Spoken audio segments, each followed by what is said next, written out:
Hi, hello all, welcome to my YouTube channel. Good morning students. Next is the poem written by K. Sachidanandan, The Memory of Hiroshima. ഹിരോഷിമയുടെ ഓർമ്മ. അതൊരു മലയാളം പോമാണ്. ഇപ്പോൾ സച്ചിദാനന്ദൻ എന്ന് പറഞ്ഞൊരു Malayalam great പോയിട്ടാണ്. അദ്ദേഹം തന്നെ ഇംഗ്ലീഷിലോട്ട് ട്രാൻസ്ലേറ്റ് ചെയ്തെയാണ് ദ മെമ്മറി ഓഫ് ഹിരോഷിമ എന്നുള്ള പോം കേട്ടോ. അപ്പോൾ അത് നമുക്ക് ഫസ്റ്റ് ഓഫ് ഓൾ നമുക്ക് ഈ പോയറ്റിനെ കുറിച്ചൊന്ന് നോക്കാം, എന്നിട്ട് നമുക്ക് പോയത്തിലോട്ട് പോവാവേ. അതിന് ഇച്ചിരി ലോങ് ആയിട്ടുള്ളൊരു പോമാണ്, പക്ഷെ ഇച്ചിരി സിമ്പിളാണ്. ഇതിൻ്റെ മലയാളം നിങ്ങൾക്ക് നെറ്റിനകത്ത് കാണാം. മലയാളം വായിച്ചു നോക്കുമ്പോൾ കുറച്ചും കൂടി സിമ്പിളായിട്ട് തോന്നും. മലയാളം വായിച്ചിട്ട് ഫസ്റ്റ് സ്റ്റാൻസ നിങ്ങൾ മലയാളം വായിച്ചിട്ട് നിങ്ങൾ ഇംഗ്ലീഷ് ആ ഒരു ട്രാൻസ്ലേഷനിലോട്ട് നോക്കുമ്പോൾ കുറച്ചും കൂടി ക്ലിയർ ആയിട്ട് വരും കാര്യങ്ങൾ കേട്ടോ. നമുക്ക് ക്ലാസ് എടുക്കുമ്പോൾ അത് നോക്കാം നമുക്ക് അങ്ങനെ. ഇപ്പോൾ സച്ചിദാനന്ദനെ കുറിച്ച് നോക്കിക്കോ.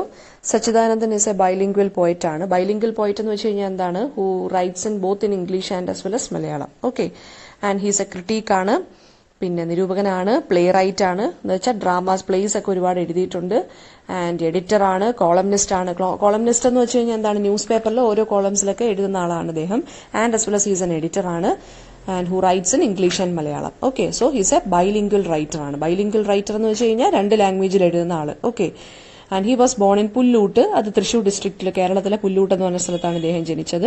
ആൻഡ് സാഹിത്യ അക്കാദമിയുടെ ഫോർമർ സെക്രട്ടറി ആയിരുന്നു. ഇന്ത്യൻ ലിറ്ററേച്ചർ എന്നുള്ള ജേർണലിന്റെ എഡിറ്റർ ആയിരുന്നു. മലയാളത്തിൽ 60 ബുക്സ് പബ്ലിഷ് ചെയ്തിട്ടുണ്ട്, അല്ലെങ്കിൽ എഴുതിയിട്ടുണ്ട്. Okay. And he has been translating and writing poetry for the last 50 years. And 4 Kerala സാഹിത്യ അക്കാദമി അവാർഡ്സ് അദ്ദേഹത്തിന് കിട്ടിയിട്ടുണ്ട്. ഓക്കെ. അതെല്ലാം നോക്കി വെച്ചേക്കണം, ഇതെല്ലാം ചോദിക്കുന്ന കേട്ടോ. പിന്നെ his poetry is noted for its immediacy, deceptive simplicity, rich symbolism and subtle irony. അപ്പൊ അദ്ദേഹത്തിന്റെ പോയിട്രിയുടെ കുറച്ച് ഫീച്ചേഴ്സ് എന്തൊക്കെയാണ്? ഇമ്മീഡിയസി, അതായത് പിന്നെന്താണ്? അതായത് നല്ല സിമ്പിൾ ലാംഗ്വേജിലാണ് അദ്ദേഹം എഴുതുന്നത്. അത് മാത്രമല്ല നല്ല പോലെ സിംബോളിസം ഉണ്ട്. സിംബോളിസം എന്ന് വെച്ച് കഴിഞ്ഞാൽ എന്താണ്? ഇപ്പൊ ചില കാര്യങ്ങൾ എന്ന് വെച്ചാൽ സിംബൽസ് ഒരുപാട് യൂസ് ചെയ്തിട്ടുണ്ട് അദ്ദേഹത്തിന്റെ പോയത്തിനകത്ത്. ഇപ്പൊ ചില ഇമേജസ് അല്ലെങ്കിൽ ചില കാര്യങ്ങളെ നമ്മൾ ചില ഇമേജസിലൂടെ ആയിരിക്കും കാണിക്കുന്നത്, അല്ലെങ്കിൽ ചില സിംബൽസ് വെച്ചിട്ടായിരിക്കും നമ്മൾ റെപ്രസെന്റ് ചെയ്യുന്നത് ചില ഐഡിയാസിനെ. അപ്പൊ അങ്ങനെയുള്ള അദ്ദേഹത്തിന്റെ പോംസിൽ അല്ലെങ്കിൽ അദ്ദേഹത്തിന്റെ റൈറ്റിംഗ്സിനകത്ത് മൊത്തവും സിമ്പിൾ ലാംഗ്വേജ് അല്ലെങ്കിൽ സിംപ്ലിസിറ്റി, കാര്യങ്ങൾ നല്ല ലളിതമായിട്ടാണ് പറയുന്നത്. അതുപോലെ തന്നെ റിച്ച് സിംബോളിസം ആണുള്ളത്. പിന്നെ ഐറോണിക്കൽ ആയിട്ടായിരിക്കും ഇദ്ദേഹം എഴുതുന്നത്. പിന്നെ ഈ ഇമ്മീഡിയസി എന്ന് വെച്ച് കഴിഞ്ഞാൽ എന്താണെന്ന് അറിയാമോ? ഇപ്പൊ എന്തെങ്കിലും ഒരു പ്രശ്നത്തെക്കുറിച്ച് ഇദ്ദേഹം സംസാരിച്ചിട്ട് നമ്മുടെ റീഡേഴ്സിന്റെ മൈൻഡിലോട്ട് ഒരു ആക്റ്റീവ് ഇൻവോൾവ്മെന്റ് അദ്ദേഹം റൈറ്റിംഗിലൂടെ കൊണ്ടുവരും.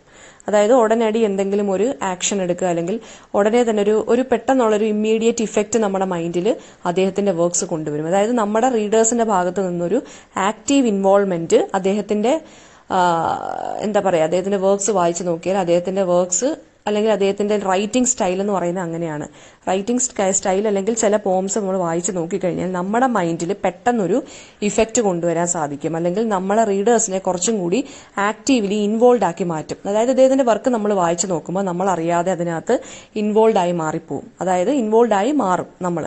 അപ്പൊ അങ്ങനെ ഒരു അട്രാക്റ്റീവ് സ്റ്റൈലാണ് ഇദ്ദേഹത്തിനുള്ളത്. ഓക്കെ. നമ്മളും കൂടെ അതിന്റെ ഒരു പങ്കാളിയായിട്ട് അല്ലെങ്കിൽ ഒരു പാർട്ട്ണറായിട്ട് മാറിപ്പോവും ഇദ്ദേഹം എന്താണോ എഴുതി വെച്ചേക്കുന്നതെന്ന് വെച്ചാൽ. സറ്റിൽ ഐറണി എന്ന് വെച്ച് കഴിഞ്ഞാൽ എന്താണ്? സൂക്ഷ്മമായ, വളരെയധികം സൂക്ഷ്മമായ വിരോധാഭാസം. ഐറണി എന്ന് വെച്ച് കഴിഞ്ഞാൽ വിരോധാഭാസം എന്നുള്ളൊരു മീനിങ് ആണ്. അതായത് ഇങ്ങനെ കളിയാക്കുകയോ അല്ലെങ്കിൽ ഇപ്പൊ എന്തിനെങ്കിലും കുറിച്ച് നമുക്കിപ്പം ഞാൻ പറഞ്ഞു, നമ്മളിൽ ഒരു പോം പഠിച്ചല്ലോ, പ്ലാസ്റ്റിക്കിനെ കുറിച്ചൊരു പോം നമ്മൾ പഠിച്ചല്ലോ. പ്ലാസ്റ്റിക്കിനെയാണോ ട്രീ, മറ്റേ ജീവ് പട്ടേലിന്റെ ഒരു tree, on killing A tree ഉണ്ടല്ലോ, അതൊക്കെ ഐറോണിക്കൽ പോയമാണെന്ന് ഞാൻ പറഞ്ഞില്ലേ. അതായത് അദ്ദേഹം എന്താ അവിടെ ജീവ് പട്ടേൽ എന്താ ഒരു പോമിനകത്ത് പറയുന്നത്? How to kill a tree എന്നാണ് പറയുന്നത്. പക്ഷെ യഥാർത്ഥത്തിൽ അദ്ദേഹം എന്താണ് ഉദ്ദേശിക്കുന്നത്? നമ്മൾ ഇങ്ങനെയൊന്നും ട്രീസിനെ നശിപ്പിക്കരുത് എന്നാണ് അദ്ദേഹം പറയുന്നത്. ആ ഒരു ഓപ്പോസിറ്റ്സ്. അപ്പം ഇതുപോലെ തന്നെയാണ് ഇദ്ദേഹത്തിന്റെ വർക്ക്സിൽ നമുക്ക് കാണാവുന്നത്. നല്ല പോലെയുള്ള സിമ്പിൾ ലാംഗ്വേജിലും സിമ്പിൾ ഐഡിയ ആയിരിക്കും പ്രസന്റ് ചെയ്യുന്നത്. റിച്ച് സിമ്പിൾസ് അല്ലെങ്കിൽ റിച്ച് ഇമേജ് ആയിരിക്കും യൂസ് ചെയ്യുന്നത്. സൂക്ഷ്മമായ ഇങ്ങനെയുള്ള ഐറോണിക്കൽ ആയിട്ട് രീതിയിലായിരിക്കും അദ്ദേഹം എഴുതുന്നത്. പിന്നെ ആക്റ്റീവ് ഇൻവോൾവ്മെന്റ്, റീഡേഴ്സിന്റെ ആക്റ്റീവ് ഇൻവോൾവ്മെന്റ് അല്ലെങ്കിൽ റീഡേഴ്സിനെ ആക്റ്റീവായിട്ട് ഇൻവോൾവ് ചെയ്യാൻ സാധിക്കും ഇദ്ദേഹത്തിന്റെ വർക്ക്സിന് അല്ലെങ്കിൽ ഇദ്ദേഹത്തിന്റെ writing സ്റ്റൈലിന്. Okay.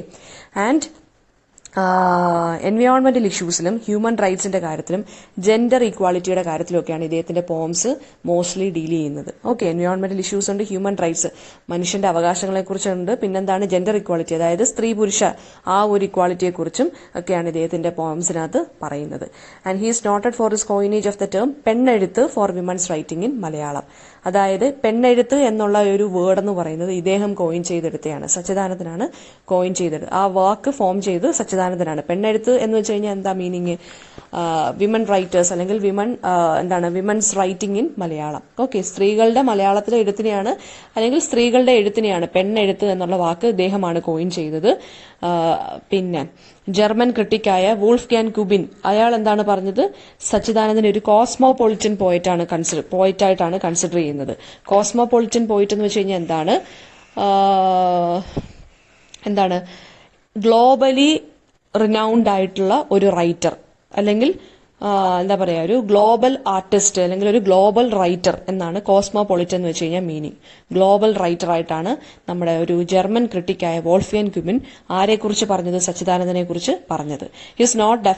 Is definitely not a poet who keeps aloof from the world. അതായത് അദ്ദേഹത്തിന്റെ റൈറ്റിംഗ് സ്റ്റൈലും റൈറ്റിംഗ്സും എന്ന് പറയുന്നത് ഗ്ലോബൽ ഇഷ്യൂസുമായിട്ടും അല്ലെങ്കിൽ ഗ്ലോബലി നമുക്ക് റീഡേഴ്സിന് വായിച്ച് മനസ്സിലാക്കാൻ അല്ലെങ്കിൽ റിലേറ്റബിൾ ആയിട്ടുള്ള കാര്യങ്ങളാണ് അദ്ദേഹത്തിന്റെ വർക്ക്സിൽ എഴുതുന്നത്. സോ അദ്ദേഹത്തിന് ഒരു വേൾഡിൽ നിന്ന് മാറി ചിന്തിക്കുന്ന ഒരാളെന്നല്ല നമുക്ക് പറയാൻ പറ്റുന്നത്. അദ്ദേഹം വേൾഡ് ഇഷ്യൂസ് നല്ലപോലെ അല്ലെങ്കിൽ ഗ്ലോബൽ ഇഷ്യൂസിനെ നല്ലപോലെ കൈകാര്യം ചെയ്യുന്ന ഒരു വ്യക്തിയാണ് സച്ചിദാനന്ദൻ എന്ന് പറയുന്നത്. മലയാളത്തിലും ഇംഗ്ലീഷിലും എഴുതുന്നതുകൊണ്ട് തന്നെ അദ്ദേഹത്തിന് ഒരു ഗ്ലോബൽ പോയിറ്റ് എന്ന് നമുക്ക് അല്ലെങ്കിൽ ഗ്ലോബൽ റൈറ്റർ എന്ന് നമുക്ക് പറയാൻ സാധിക്കും. ഓക്കെ, പിന്നെ ആൻഡ് വേൾഡിൽ നിന്ന് എലൂഫ് എന്ന് വെച്ച് കഴിഞ്ഞാൽ മാറി നിൽക്കുക, അങ്ങനെയാണ് എലൂഫ് എന്ന് വെച്ചാൽ മീനിങ്. അപ്പൊ അദ്ദേഹം എന്ന് പറയുന്നത് അങ്ങനെ വേൾഡിലെ കാര്യങ്ങളിൽ നിന്നും മാറി നിൽക്കുന്ന അല്ലെങ്കിൽ ഇഷ്യൂസ് എന്തെങ്കിലും ഉണ്ടെങ്കിൽ മാറി നിൽക്കുന്ന ഒരു ടൈപ്പ് അല്ല. അദ്ദേഹം എല്ലാ കാര്യത്തിലും ആക്റ്റീവ്ലി ഇൻവോൾവ് ചെയ്യുന്ന ഒരു ടൈപ്പാണ്. ഓക്കെ, ആൻഡ് പോയട്രി എന്ന് പറയുന്ന അദ്ദേഹത്തിന് it is a cry against all walls. അതായത് എന്തൊക്കെ വാൾസ് അല്ലെങ്കിൽ എന്തൊക്കെ ഒബ്സ്റ്റക്കിൾസ് എന്തൊക്കെ തടസ്സങ്ങളുണ്ടോ അതിനെതിരെ ഉള്ള ഒരു ശബ്ദമാണ് അദ്ദേഹത്തിന്റെ പോയട്രി എന്ന് പറയുന്നത്.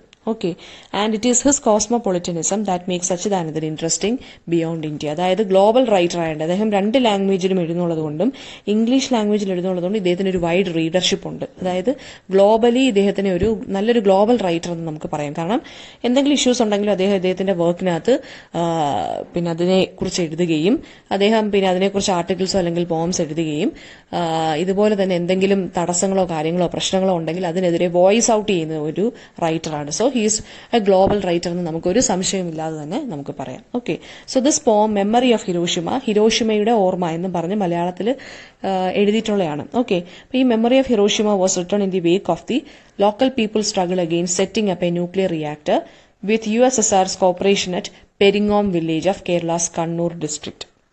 അത് എന്താ സംഭവം എന്ന് വെച്ച് കഴിഞ്ഞാൽ, so what is the background of this പോം അതാണ് ഇനി പറയാൻ പോകുന്നത് മിസ്.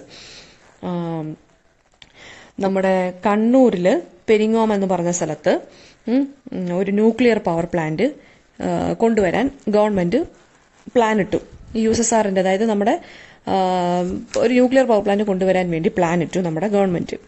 അപ്പൊ അപ്പോഴാണ് നമ്മുടെ ഹിരോഷിമ ഇൻസിഡന്റ് ഒക്കെ നിങ്ങൾക്കറിയാലോ. ജപ്പാനിലെ ഹിരോഷിമ സിറ്റിയിൽ 1945 August 6 എന്ത് സംഭവിച്ചു? ആറ്റം ബോംബ് ഇട്ടു. അപ്പൊ അവിടെ ഒരു വലിയൊരു ഡിസാസ്റ്റർ തന്നെയാണ് സംഭവിച്ചത്. അപ്പം അത് മാത്രമല്ല, ഷെർണോബിൽ എന്ന് പറഞ്ഞ് ഞാൻ പറഞ്ഞു തന്നിട്ടുണ്ട് നിങ്ങൾക്ക്. ഷെർണോബിൽ എന്ന് പറഞ്ഞ് നമ്മുടെ യുക്രൈനിൽ, അതായത് റഷ്യയിലെ യുക്രൈനിൽ ന്യൂക്ലിയർ പവർ പ്ലാന്റിന് ഇതുപോലെ പ്രശ്നം വന്ന് പൊട്ടിത്തെറിച്ചു. റേഡിയേഷൻ ലെവൽ കൂടി ആളുകൾ ഒരുപാട് പേര് മരിച്ചു, ഒരുപാട് പേര് ഇവാക്യുവേറ്റ് ചെയ്ത് മാറ്റേണ്ടി വന്നു. അപ്പൊ ഈ 2 ദുരന്ത മുഖങ്ങളും കൂടെ കണ്ടതുകൊണ്ട്, ആളുകൾക്ക് ഇതെല്ലാം അറിയാവുന്നതുകൊണ്ട് നമ്മുടെ കണ്ണൂര് ഇതുപോലെ ഒരു ന്യൂക്ലിയർ പവർ പ്ലാന്റ് കൊണ്ടുവരണമെന്ന് നമ്മുടെ ഗവൺമെന്റ് പറഞ്ഞപ്പോൾ അവിടെയുള്ള പെരിങ്ങോം എന്ന് പറഞ്ഞ സ്ഥലത്ത് കൊണ്ടുവരണമെന്ന് വിചാരിച്ചു കണ്ണൂരിൽ. അപ്പൊ പെരിങ്ങോമിലെ ആളുകൾ എല്ലാവരും കൂടെ എന്ത് ചെയ്തു? ഫൈറ്റ് ചെയ്തു. ഒരു 3-4 മാസം എത്രയോ നാളത്തെ ഫൈറ്റാണ്. മാസമാണോ വർഷമാണോ എന്ന് മിസ്സിന് ഓർമ്മയില്ല. എന്തായാലും നല്ലപോലെ ഫൈറ്റ് ചെയ്തു. ഈ ഒരു നടപടിയെ ഇവരങ്ങ് ഫൈറ്റ് ചെയ്ത് മാറ്റി. ഓക്കെ, അപ്പൊ ആ ഒരു കാര്യം എല്ലാവരുടെയും ഒരു ന്യൂസിലൊക്കെ എത്തി. അങ്ങനെ സച്ചിദാനന്ദൻ എന്ത് ചെയ്തു?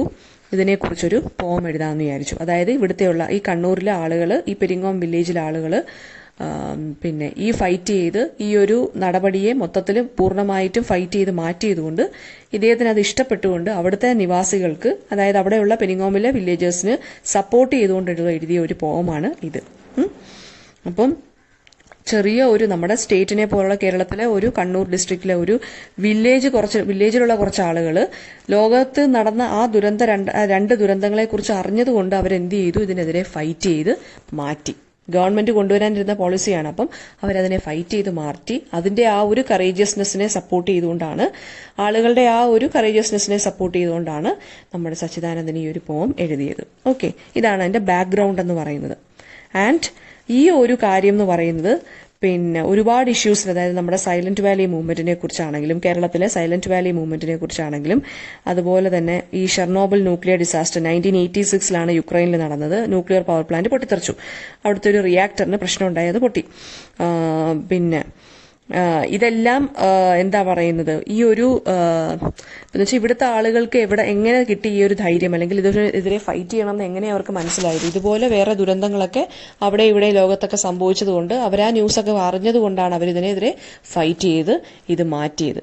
സോ ഷെർണോബിളിനെ കുറിച്ചൊക്കെ ഇവിടെ പറയുന്നുണ്ട്. ഷെർണോബിളിനെ കുറിച്ചും ഹിരോഷിമയെ കുറിച്ചും ഒക്കെയാണ് അദ്ദേഹം ഈ ഒരു പോമിനകത്ത് പറയുന്നത്, എഴുതി വെച്ചിട്ടുള്ളത്. ഓക്കെ, ആൻഡ് ഷെർണോബിൾ ഡേ എന്ന് പറയുന്നത് was observed in the area and all local government institutions were picketed on Hiroshima Day in 1991, and the struggle came to an end as the government backtracked owing to the local resistance and dissolution of the USSR. അതായത് ഷെർണോബിൾ nuclear ഡിസാസ്റ്ററിനെ കുറിച്ചും ഹിരോഷിമയെ കുറിച്ചും ഒക്കെ ഇവിടുത്തെ ആളുകൾക്ക് നല്ലപോലെ ബോധ്യമുള്ളത് കൊണ്ടാണ് അവർ ഇതിനെതിരെ ഫൈറ്റ് ചെയ്ത് ന്യൂക്ലിയർ പവർ പ്ലാന്റ് കൊണ്ടുവരണ്ടെന്ന് പറഞ്ഞ് ഫൈറ്റ് ചെയ്തത്. ഓക്കെ, അപ്പൊ ഇവിടുത്തെ ഗവൺമെന്റ് പിന്നെ പിന്മാറുകയാണ് ചെയ്തത്. ആൻഡ്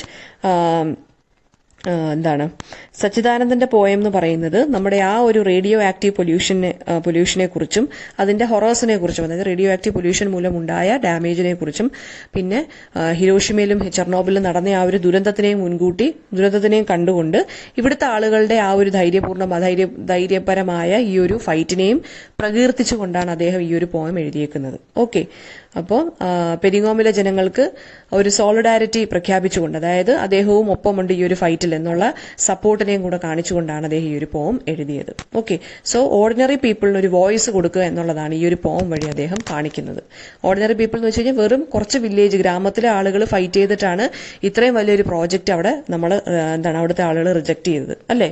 അപ്പൊ അതൊരു വലിയ ഫൈറ്റായിട്ട് തന്നെ നമ്മൾ കാണണം. അതായത് ലോകത്ത് എവിടെ സംഭവിച്ച കാര്യം ഇവരിൽ റീച്ചായിട്ട് ഇവരത് മുൻകൂട്ടി മനസ്സിൽ കണ്ടുകൊണ്ട് അവർ ഫൈറ്റ് ചെയ്തു. എന്തിന്? വേറൊരു ദുരന്തം കൂടി ഉണ്ടാവാതിരിക്കാൻ വേണ്ടി. So this is A courageous fight ആണ്. സോ അതിന് സപ്പോർട്ട്, സോളിഡാരിറ്റി പ്രഖ്യാപിച്ചുകൊണ്ടാണ് കെ സച്ചിദാനന്ദൻ എന്ത് ചെയ്തത്, ഇവർക്ക് വേണ്ടിയാണ് ഈ ഒരു പോം ഡെഡിക്കേറ്റ് ചെയ്ത് എഴുതിയത്. ആൻഡ് ഓർഡിനറി പീപ്പിളിന് വേണ്ടിയാണ് അദ്ദേഹം എന്ത് ചെയ്തത്, ഈ ഒരു പോമിനകത്ത് വോയിസ് ഔട്ട് ചെയ്തത്. ഞാൻ പറഞ്ഞു, അദ്ദേഹം ഓർഡിനറി പീപ്പിളിന് വേണ്ടിയും ഇതുപോലെയുള്ള ഒബ്സ്റ്റക്കിൾസിന് വേണ്ടിയും വോയിസ് ഔട്ട് ചെയ്യുന്ന ഒരു പോയറ്റാണ്. അതുകൊണ്ടാണ് ഇദ്ദേഹത്തിന് ഗ്ലോബൽ പോയറ്റ് എന്നും കോസ്മോപൊളിറ്റൻ പോയറ്റ് എന്നും ഒക്കെ നമ്മുടെ ജർമ്മൻ ക്രിട്ടിക്ക് പറഞ്ഞത്. ഓക്കെ, സോ ഇത് അതുകൊണ്ട് തന്നെ അദ്ദേഹം ഇവിടുത്തെ പോയത്തിന് നമ്മുടെ സ്പീക്കർ ആരാന്ന് വെച്ച് കഴിഞ്ഞാൽ ഒരു ഗ്രാസ് ആണ്, പുല്ല്. ഈ പുല്ലെന്ന് പറയുന്നത് അല്ലെങ്കിൽ ഗ്രാസ് എന്ന് പറയുന്നത് it stands for the ordinary people. Ordinary പീപ്പിളിന്റെ വോയിസ് അല്ലെങ്കിൽ പുല്ല്, നമ്മുടെ ഒരു ഗ്രാസ് ആണ് ഇതിനെല്ലാം ഒരു സ്പെക്ടേറ്റർ ആയിട്ട് അല്ലെങ്കിൽ ഒരു നിരീക്ഷകനായിട്ട് ഇവിടെ നിൽക്കുന്നത്. അതായത് ഹിരോഷിമയിൽ എന്ത് സംഭവിച്ചു, നമ്മുടെ ചെർണോബിളിൽ എന്ത് സംഭവിച്ചു എന്നൊക്കെ ഉള്ളതിനൊരു വിറ്റ്നസ് ആയിട്ട് നിൽക്കുന്ന ആരാണ്? ഗ്രാസ് ആണ്. അപ്പൊ ഈ ഗ്രാസ് എന്ന് പറയുന്നത് റെപ്രസെന്റ് ചെയ്യുന്നത് കോമൺ പീപ്പിളിനെയാണ്. പുല്ല് എന്ന് പറയുന്നത് എന്താണ്?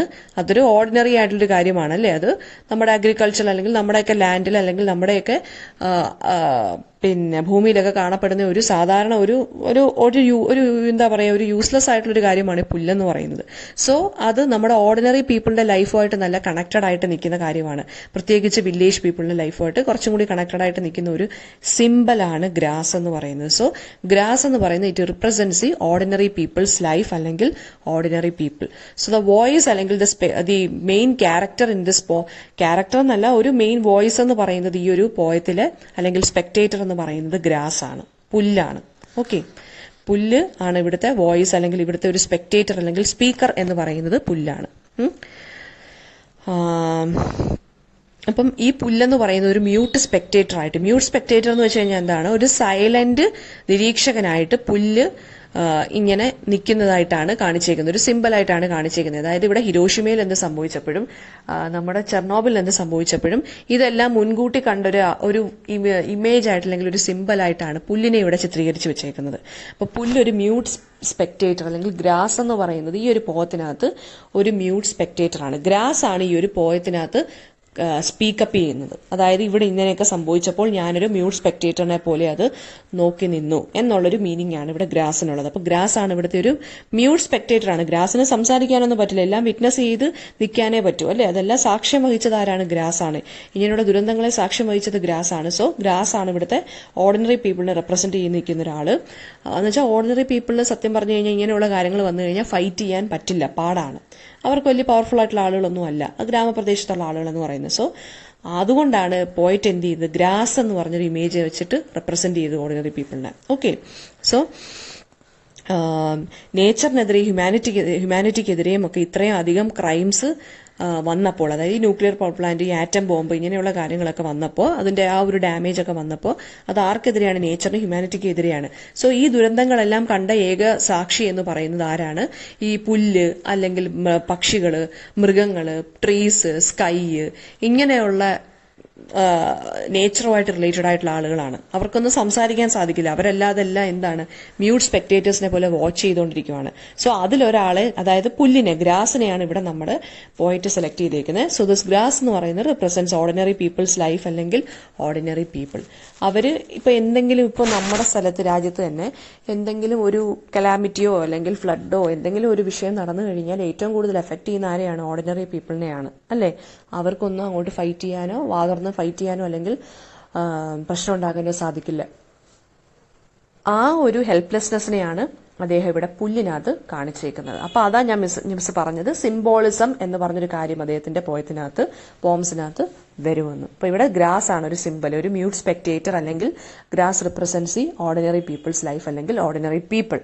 ഓക്കെ, സോ ഫസ്റ്റ് സ്റ്റാൻസയ്ക്കകത്ത്, അപ്പൊ ഇവിടെ ഈ ഒരു പോം എന്ന് പറയുന്നത് it is written in 3 parts.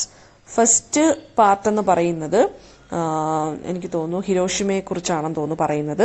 Okay, ഹിരോഷിമയെ കുറിച്ചാണ്. സെക്കൻഡ് പാർട്ട് എന്ന് പറയുന്നത് ഷെർണോബിലിനെ കുറിച്ചും. തേർഡ് പാർട്ട് എന്ന് പറയുന്നത് എന്താണ്? ലാസ്റ്റ് സെക്ഷൻ എന്ന് പറയുന്നത് ഒരു പോസിറ്റീവ് ഹോപ്പ് അല്ലെങ്കിൽ ഒരു ഹോപ്പ്, നമുക്ക് ഇനിയും ഹോപ്പിനുള്ള വകയുണ്ട്. കാരണം എന്താണ്? നമ്മുടെ കണ്ണൂരിലുള്ള പെരിങ്ങോമിലെ വില്ലേജേഴ്സ് വരെ ഫൈറ്റ് ചെയ്ത് ദാണ്ട് ഒരു പോളിസി ഇപ്പോൾ അല്ലെങ്കിൽ ഗവൺമെന്റിന്റെ ഒരു നടപടി നമ്മളിപ്പോൾ ഫൈറ്റ് ചെയ്ത് മാറ്റി. So there is hope around the world and it lies in the hands of the ordinary people എന്നാണ് അദ്ദേഹം സച്ചിദാനന്ദൻ പറയുന്നത്. അപ്പോൾ ഹോപ്പിലാണ് last section of the poem end ചെയ്യുന്നത്. ഹ്യൂമാനിറ്റി അല്ലെങ്കിൽ ഹ്യൂമൻ ബീയിങ്സ് ഇതുപോലെ ഫൈറ്റ് ചെയ്ത് ഇങ്ങനെയുള്ള ആവശ്യമില്ലാത്ത നടപടികൾ അല്ലെങ്കിൽ പോളിസീസിനെയൊക്കെ നമ്മൾ ഫൈറ്റ് ചെയ്ത് മാറ്റണം എന്നാണ് പറയുന്നത്. എന്നിട്ട് എൻവയോൺമെന്റിനെ, ഹ്യൂമാനിറ്റിയെ നമ്മൾ തന്നെ പ്രൊട്ടക്ട് ചെയ്യണം എന്നാണ് പറയുന്നത്. അപ്പോൾ ഫസ്റ്റ് പാർട്ട് എന്ന് പറയുന്നത് ഡീൽസ് വിത്ത് ഹിരോഷിമ ഇൻസിഡന്റ് ആണ്. സെക്കൻഡ് പാർട്ട് എന്ന് പറയുന്നത് ഷെർണോബിലും. തേർഡ് പാർട്ട് എന്ന് പറയുന്നത് ഹോപ്പുമായിട്ട് റിലേറ്റഡ് ആയിട്ട് കിടക്കുന്നതാണ്. And the theme of the poem എന്ന് പറയുന്നത് ഡെത്ത് ആൻഡ് ഡിസ്ട്രക്ഷൻ ആണ്. ഓക്കെ, മരണത്തിനെ കുറിച്ചും നാശത്തിനെ കുറിച്ചും അല്ലെങ്കിൽ ഡിസ്ട്രക്ഷനെ കുറിച്ചുമാണ് ഈ ഒരു പോമിന്റെ തീംസ് ഡീൽ ചെയ്യുന്നത്. അതെല്ലാം ഇമ്പോർട്ടന്റ് പോമാണ്. And so the poem is uttered by a grass ആണ് കേട്ടോ. സ്പീക്കർ ഓഫ് ദ പോം എന്ന് പറയുന്നത് എ മിയർ ഗ്രാസ് ആണ്. ആൻഡ് ഈ ഒരു പോം എന്ന് പറയുന്നത് ന്യൂക്ലിയർ പ്രൊട്ടസ്റ്റ് പോയട്രി എന്ന് നമുക്ക് പറയാം. സച്ചിദാനന്ദന്റെ ഈ ഒരു പോം എന്ന് പറയുന്നത് ഏത് കാറ്റഗറിയിൽപ്പെട്ട പോയമാണ്? This is a nuclear protest poetry. Nuclear protest poetry, അതായത് ന്യൂക്ലിയർ പോളിസിക്കെതിരെ അല്ലെങ്കിൽ ആറ്റം ബോംബിനെതിരെയൊക്കെ ഉള്ളൊരു പ്രൊട്ടസ്റ്റ് ആയിട്ടാണ് ഈ ഒരു പോയട്രി, ആ ഒരു കാറ്റഗറിയിൽ വരുന്നതാണ് ഈ ഒരു പോം. അതായത് ഈ ഹിരോഷിമ, ചെർണോബിൽ ഇൻസിഡന്റ് ഒക്കെ ഉണ്ടായപ്പോൾ ഇതിനെതിരെ എന്ത് ചെയ്തു? റൈറ്റേഴ്സ് നാച്ചുറലി ഇതിനെതിരെ ഫൈറ്റ് ചെയ്ത് അവരുടെ പോംസിനകത്ത് എഴുതും. അപ്പൊ അങ്ങനെ കുറെ ഗ്രൂപ്പ് ഓഫ് പോയിംസ് കുറെ പബ്ലിഷ് ചെയ്തു റൈറ്റേഴ്സ്. അപ്പൊ അവരുടെ ആ കാറ്റഗറിക്കൽ, അവരുടെ ആ പോംസിന്റെ കാറ്റഗറി എന്താ നമ്മൾ പറയുന്നത് ന്യൂക്ലിയർ പ്രൊട്ടസ്റ്റ് പോയട്രി എന്നാണ്. ഇതുപോലെ അമേരിക്കയിലും ഒക്കെ ഒരുപാട് റൈറ്റേഴ്സ് എഴുതിയിട്ടുണ്ട്. അമേരിക്കയിൽ ആലൻ ഗിൻസ്ബർഗ് എന്ന് പറഞ്ഞ ഒരാള് go fuck your atom bomb എന്നൊക്കെ പറഞ്ഞ് ഒരു പോയം ഒക്കെ എഴുതിയിട്ടുണ്ട്.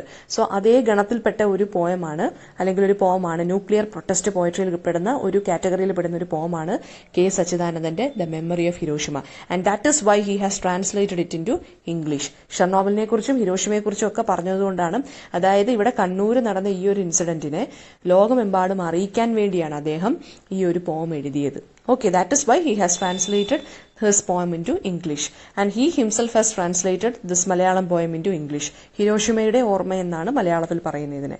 Okay, so അമേരിക്കയിലൊക്കെ 1960s വന്ന ഒരു കാറ്റഗറിക്കൽ പോയട്രി പാർട്ടാണ് ന്യൂക്ലിയർ പ്രൊട്ടസ്റ്റ് പോയട്രി എന്ന് പറയുന്നത്. സോ അതേ ഗണത്തിൽപ്പെടുന്ന ഒരു പോയമാണ് നമ്മുടെ മെമ്മറി ഓഫ് ഹിരോഷിമ എന്ന് പറയുന്ന, ഹിരോഷിമയുടെ ഓർമ്മ എന്ന് പറയുന്ന ഈ ഒരു പോം കേട്ടോ.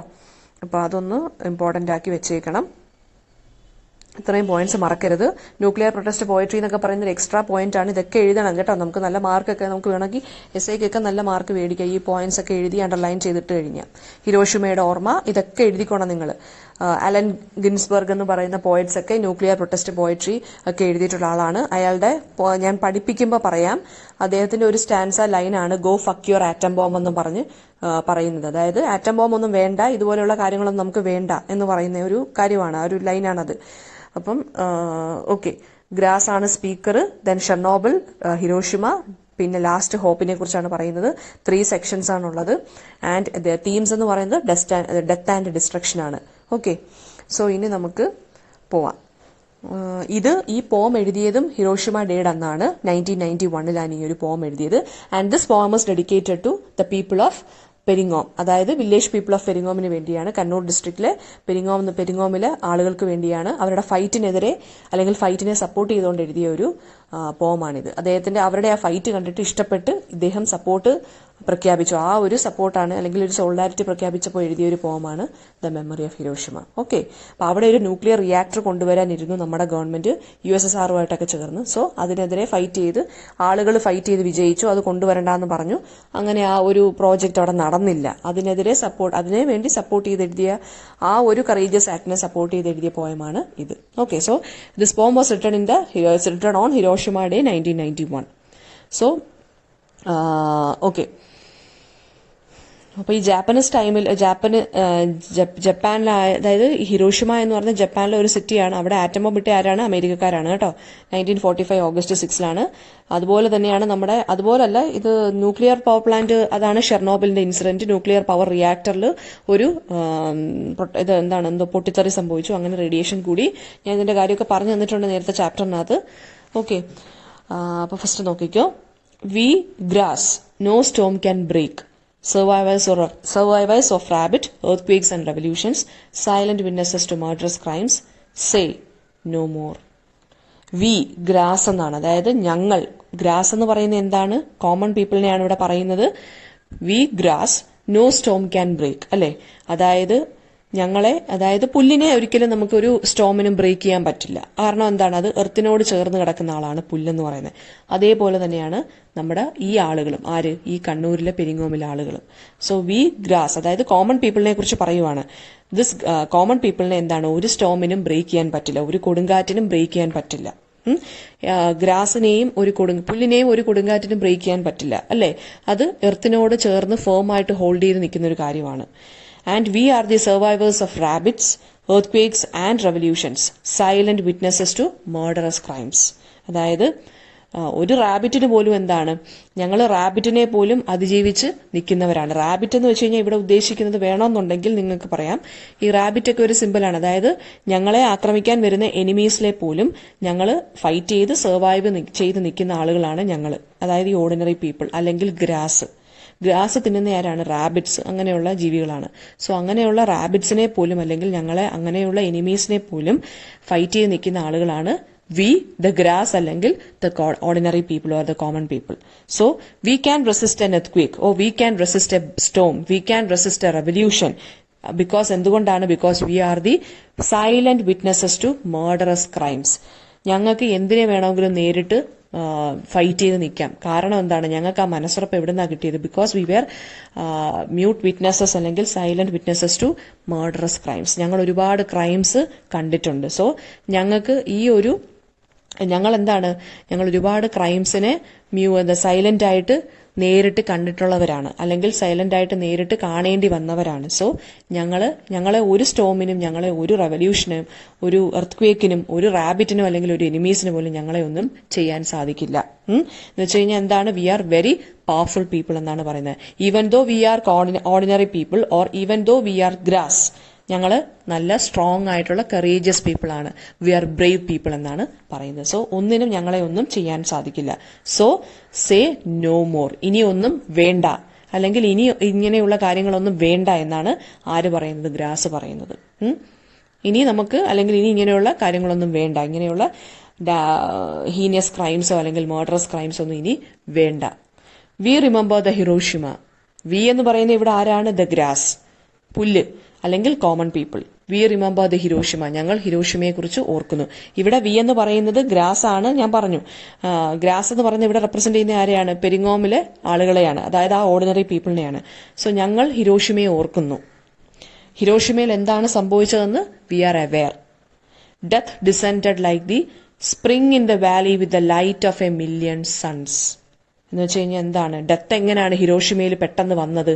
ഹിരോഷിമയിൽ എന്താ സംഭവിച്ചത്? ആറ്റം ബോംബ് വന്നു, അല്ലെ? സോ അമേരിക്കക്കാര് ജപ്പാനിൽ ഇതുപോലെ ആ ഹിരോഷിമ സിറ്റിക്കകത്ത് ആറ്റം ബോംബ് ഇട്ടപ്പോ എന്താണ് സംഭവിച്ചത്? ആ ഡേറ്റ് ഒക്കെ ഓർത്ത് വെച്ചേക്കണം, ഞാൻ പറഞ്ഞിട്ടുണ്ട്. അപ്പൊ എന്ത് സംഭവിച്ചു? ഡെത്ത് എങ്ങനെയാണ് അവിടെ ഡിസെൻഡ് ചെയ്തത്? അതായത് ഞങ്ങൾ ഓർക്കുന്നു ഹിരോഷിമ. ഒരുപാട് എത്ര സൂര്യന്മാരാണ്?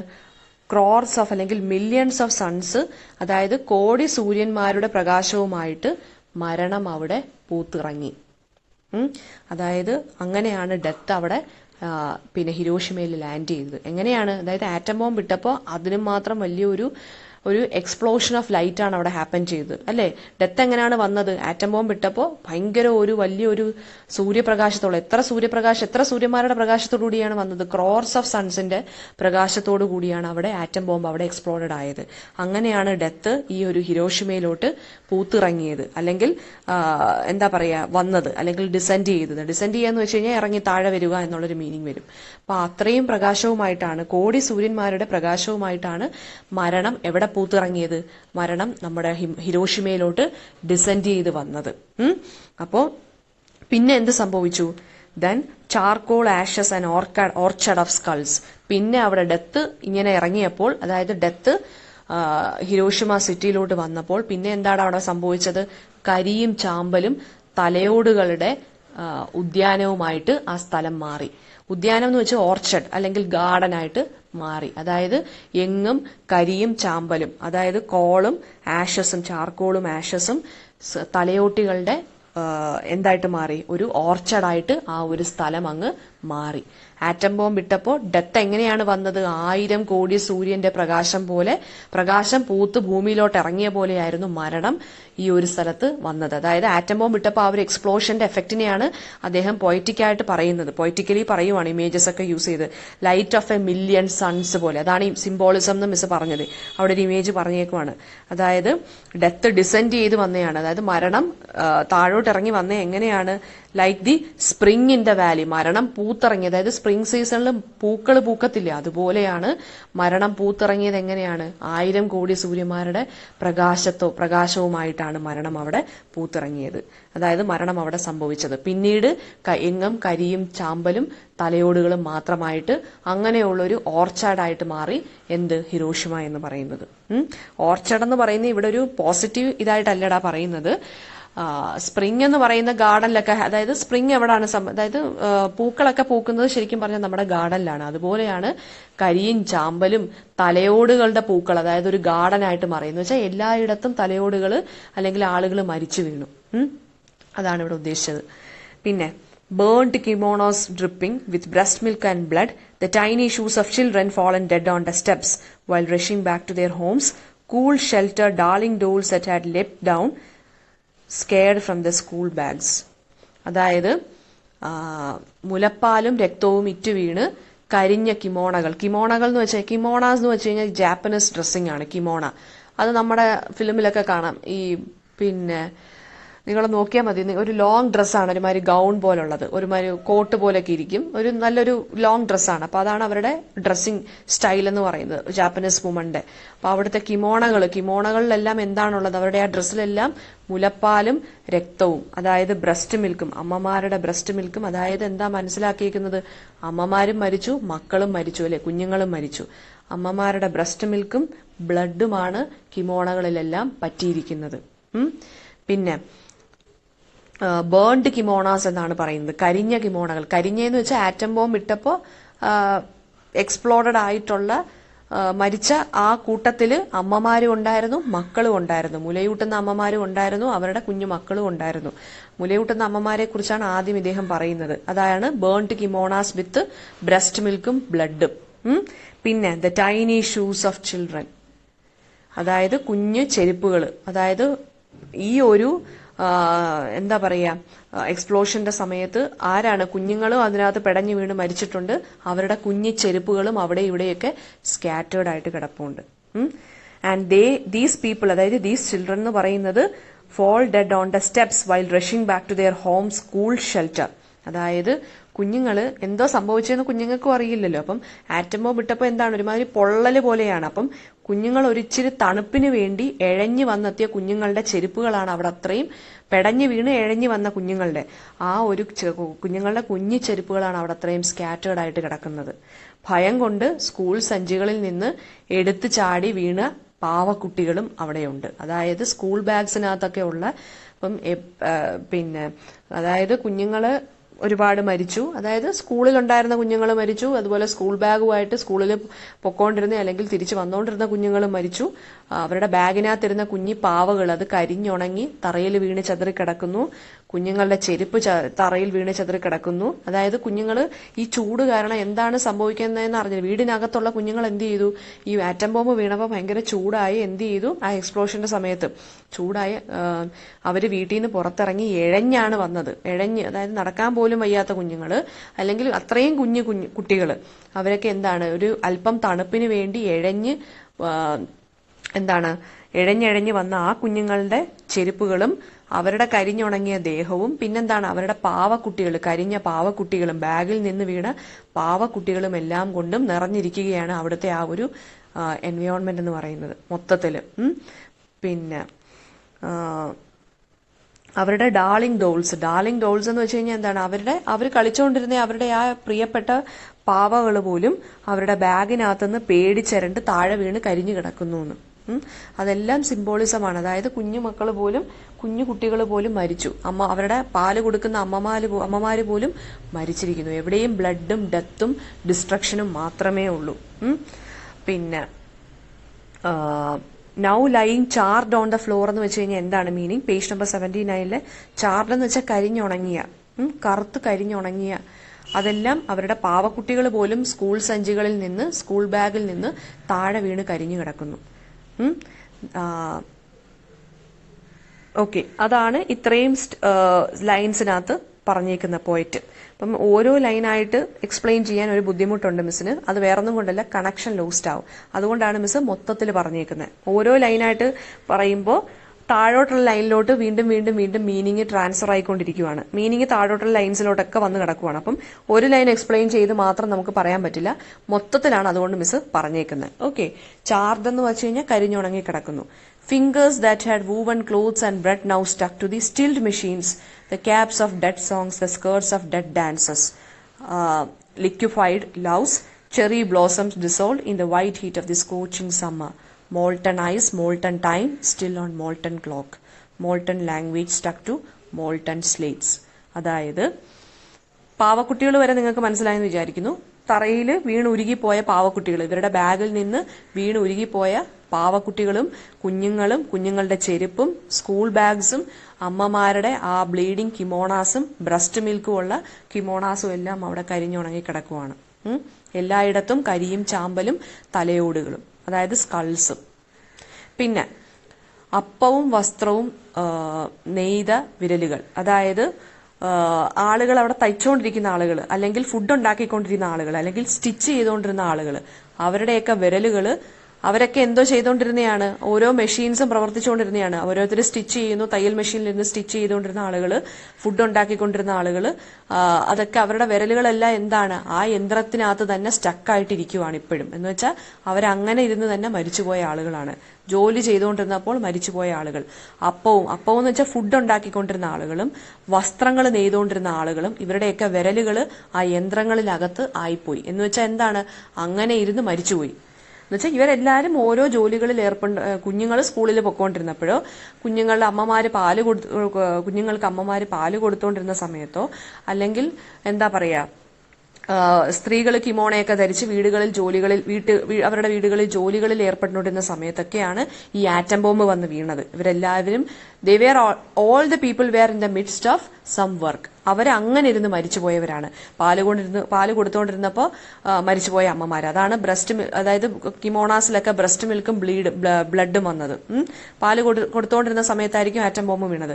കുഞ്ഞുങ്ങൾ സ്കൂളിൽ പോകേണ്ടുന്ന സമയത്തായിരിക്കും ആറ്റം ബോംബ് വീണത്. അതാണ് സ്കൂൾ ബാഗുകളും കുഞ്ഞു ചെരുപ്പുകളും അവരുടെ പാവകളും ഒക്കെ താഴെ വീണ് ചെതറി കിടക്കുന്നെന്ന് പറഞ്ഞത്. ഫുഡ് ഉണ്ടാക്കിക്കൊണ്ടിരുന്ന സമയത്തായിരിക്കും അങ്ങനെയായിരിക്കും ആ സമയത്തായിരിക്കും ആറ്റം ബോംബ് വീണത്. അപ്പം അവരുടെ വിരലുകളെല്ലാം ആ ഒരു മെഷീനകത്തായിപ്പോയി, അല്ലെങ്കിൽ അങ്ങനെ ഇരുന്ന് അവർ മരിച്ചുപോയി.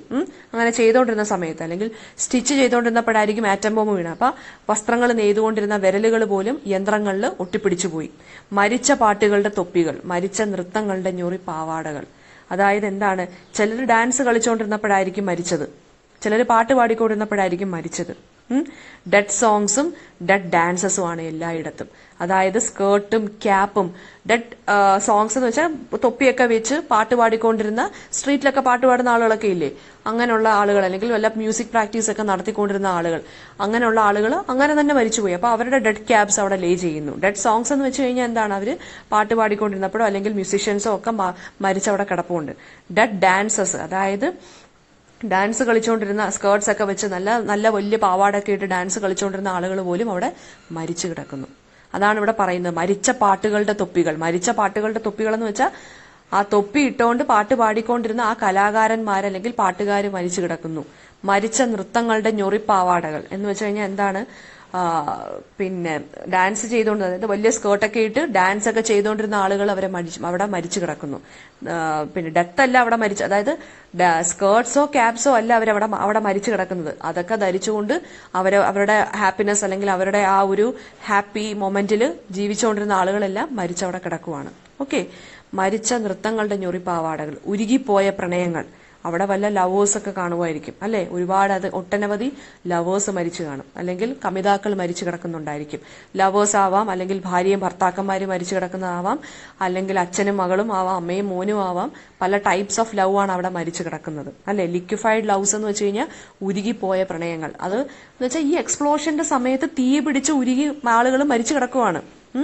അപ്പം ഉരുകിപ്പോയ പ്രണയങ്ങൾ എന്ന് വെച്ച് കഴിഞ്ഞാൽ എന്താണ് മീനിങ്? അച്ഛനും അമ്മയും ആവാം, അച്ഛനും മക്കളും ആവാം, അമ്മയും മകളും മോനും ആവാം, അല്ലെങ്കിൽ അമ്മയും മകളും ആവാം. പ്രണയം എന്ന് വെച്ചാൽ പല ടൈപ്പ് ഓഫ്, വയസ്സായ അപ്പൂപ്പനും അമ്മൂമ്മയും ആവാം, അല്ലെങ്കിൽ കമിതാക്കളാവാം, ലവേഴ്സ് ആവാം, ബെസ്റ്റ് ഫ്രണ്ട്സ് ആവാം. അങ്ങനെ ഒരുപാട് ലവുകളാണ്, അല്ലെങ്കിൽ ഒരുപാട് സ്നേഹം, അല്ലെങ്കിൽ ഒരുപാട് പ്രണയങ്ങളാണ് ഇപ്പോൾ അവിടെ മരിച്ച് ചിന്നിച്ചതറി കിടക്കുന്നത്, ഉരുകിക്കിടക്കുന്നത്. ഉരുകിക്കിടക്കുക എന്ന് വെച്ചാൽ തീ പിടിച്ചവിടെ കിടക്കുകയാണ്. പിന്നെന്താണ് പറയുന്നത്? Okay, liquefied loves. Cherry blossoms dissolved in the white heat of the scorching summer. Molten ice, molten time, molten clock, molten language stuck to the molten states. അതായത് ഉരുകിപ്പോയ ചെറിപ്പൂക്കൾ. ചെറി ബ്ലോസംസ് എന്ന് വെച്ച് കഴിഞ്ഞാൽ എന്താണ്? ഉരുകിപ്പോയ ചെറിപ്പൂക്കൾ. പിന്നെന്താണ്? ഉരുകിയ കണ്ണുകൾ. മോൾട്ടൺ എന്ന് വെച്ചാൽ മെൽറ്റ് ചെയ്തേക്കുന്ന എന്നുള്ള മീനിങ്. ഉരുകിയ കണ്ണുകളുണ്ട്, ഉരുകിയ ഘടികാരങ്ങൾ. അതായത് ക്ലോക്ക് എല്ലാം സ്റ്റോപ്പായി. ഈ ഒരു ആറ്റം ബോംബ് വീണ സമയത്ത് ക്ലോക്കുകളെല്ലാം സ്റ്റോപ്പായി. അതിപ്പോഴും ആ ക്ലോക്കുകളും വാച്ചുകളും ഒക്കെ ആളുകൾ സൂക്ഷിച്ചു വെച്ചിട്ടുണ്ട്. ആ ഒരു ടൈം ആയപ്പോൾ പെട്ടെന്ന് സ്റ്റോപ്പായി പോയ, അതായത് ഉരുകിപ്പോയ ക്ലോക്കുകളും അല്ലെങ്കിൽ നിലച്ച ഘടികാരങ്ങൾ, അതായത് ടൈം സ്റ്റോപ്പ് ചെയ്ത ടൈം പീസുകൾ. പിന്നെന്താണ്? ഉരുകി നിലച്ച കാലം, അതായത് ആ ടൈം തന്നെ എന്താണ്? സ്റ്റോപ്പായിട്ടുണ്ട്.